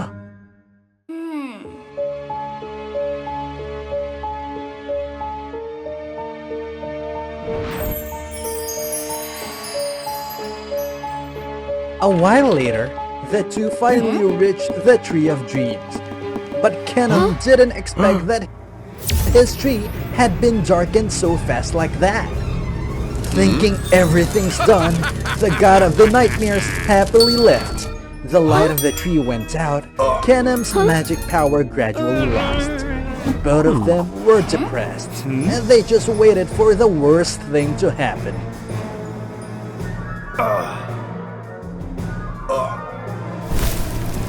Now this world is mine. Slowly enjoy your nightmares.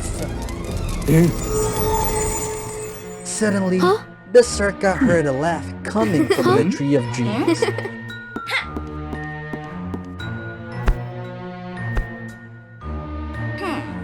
That pure laughter was from Princess Alana.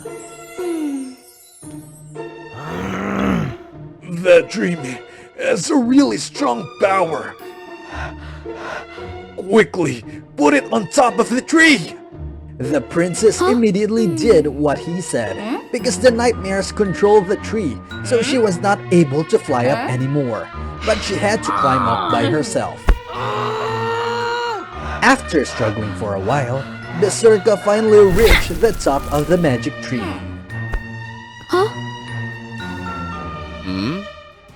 At that moment, the god of nightmare could also feel something, and then he immediately came back. Being back and seeing everything, he immediately rushed there to attack Berserka.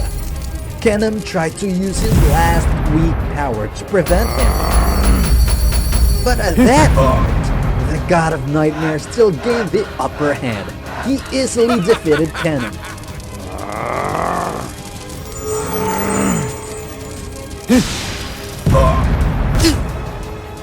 Berserka worriedly embraced Alana's dream.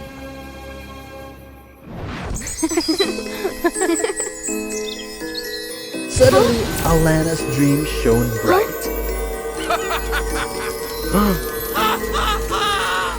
The energy was quickly transferred around the Tree of Dreams. Thanks for that, Kenan could regain his magic power. He could immediately defeat the god of nightmares and send him back to his place.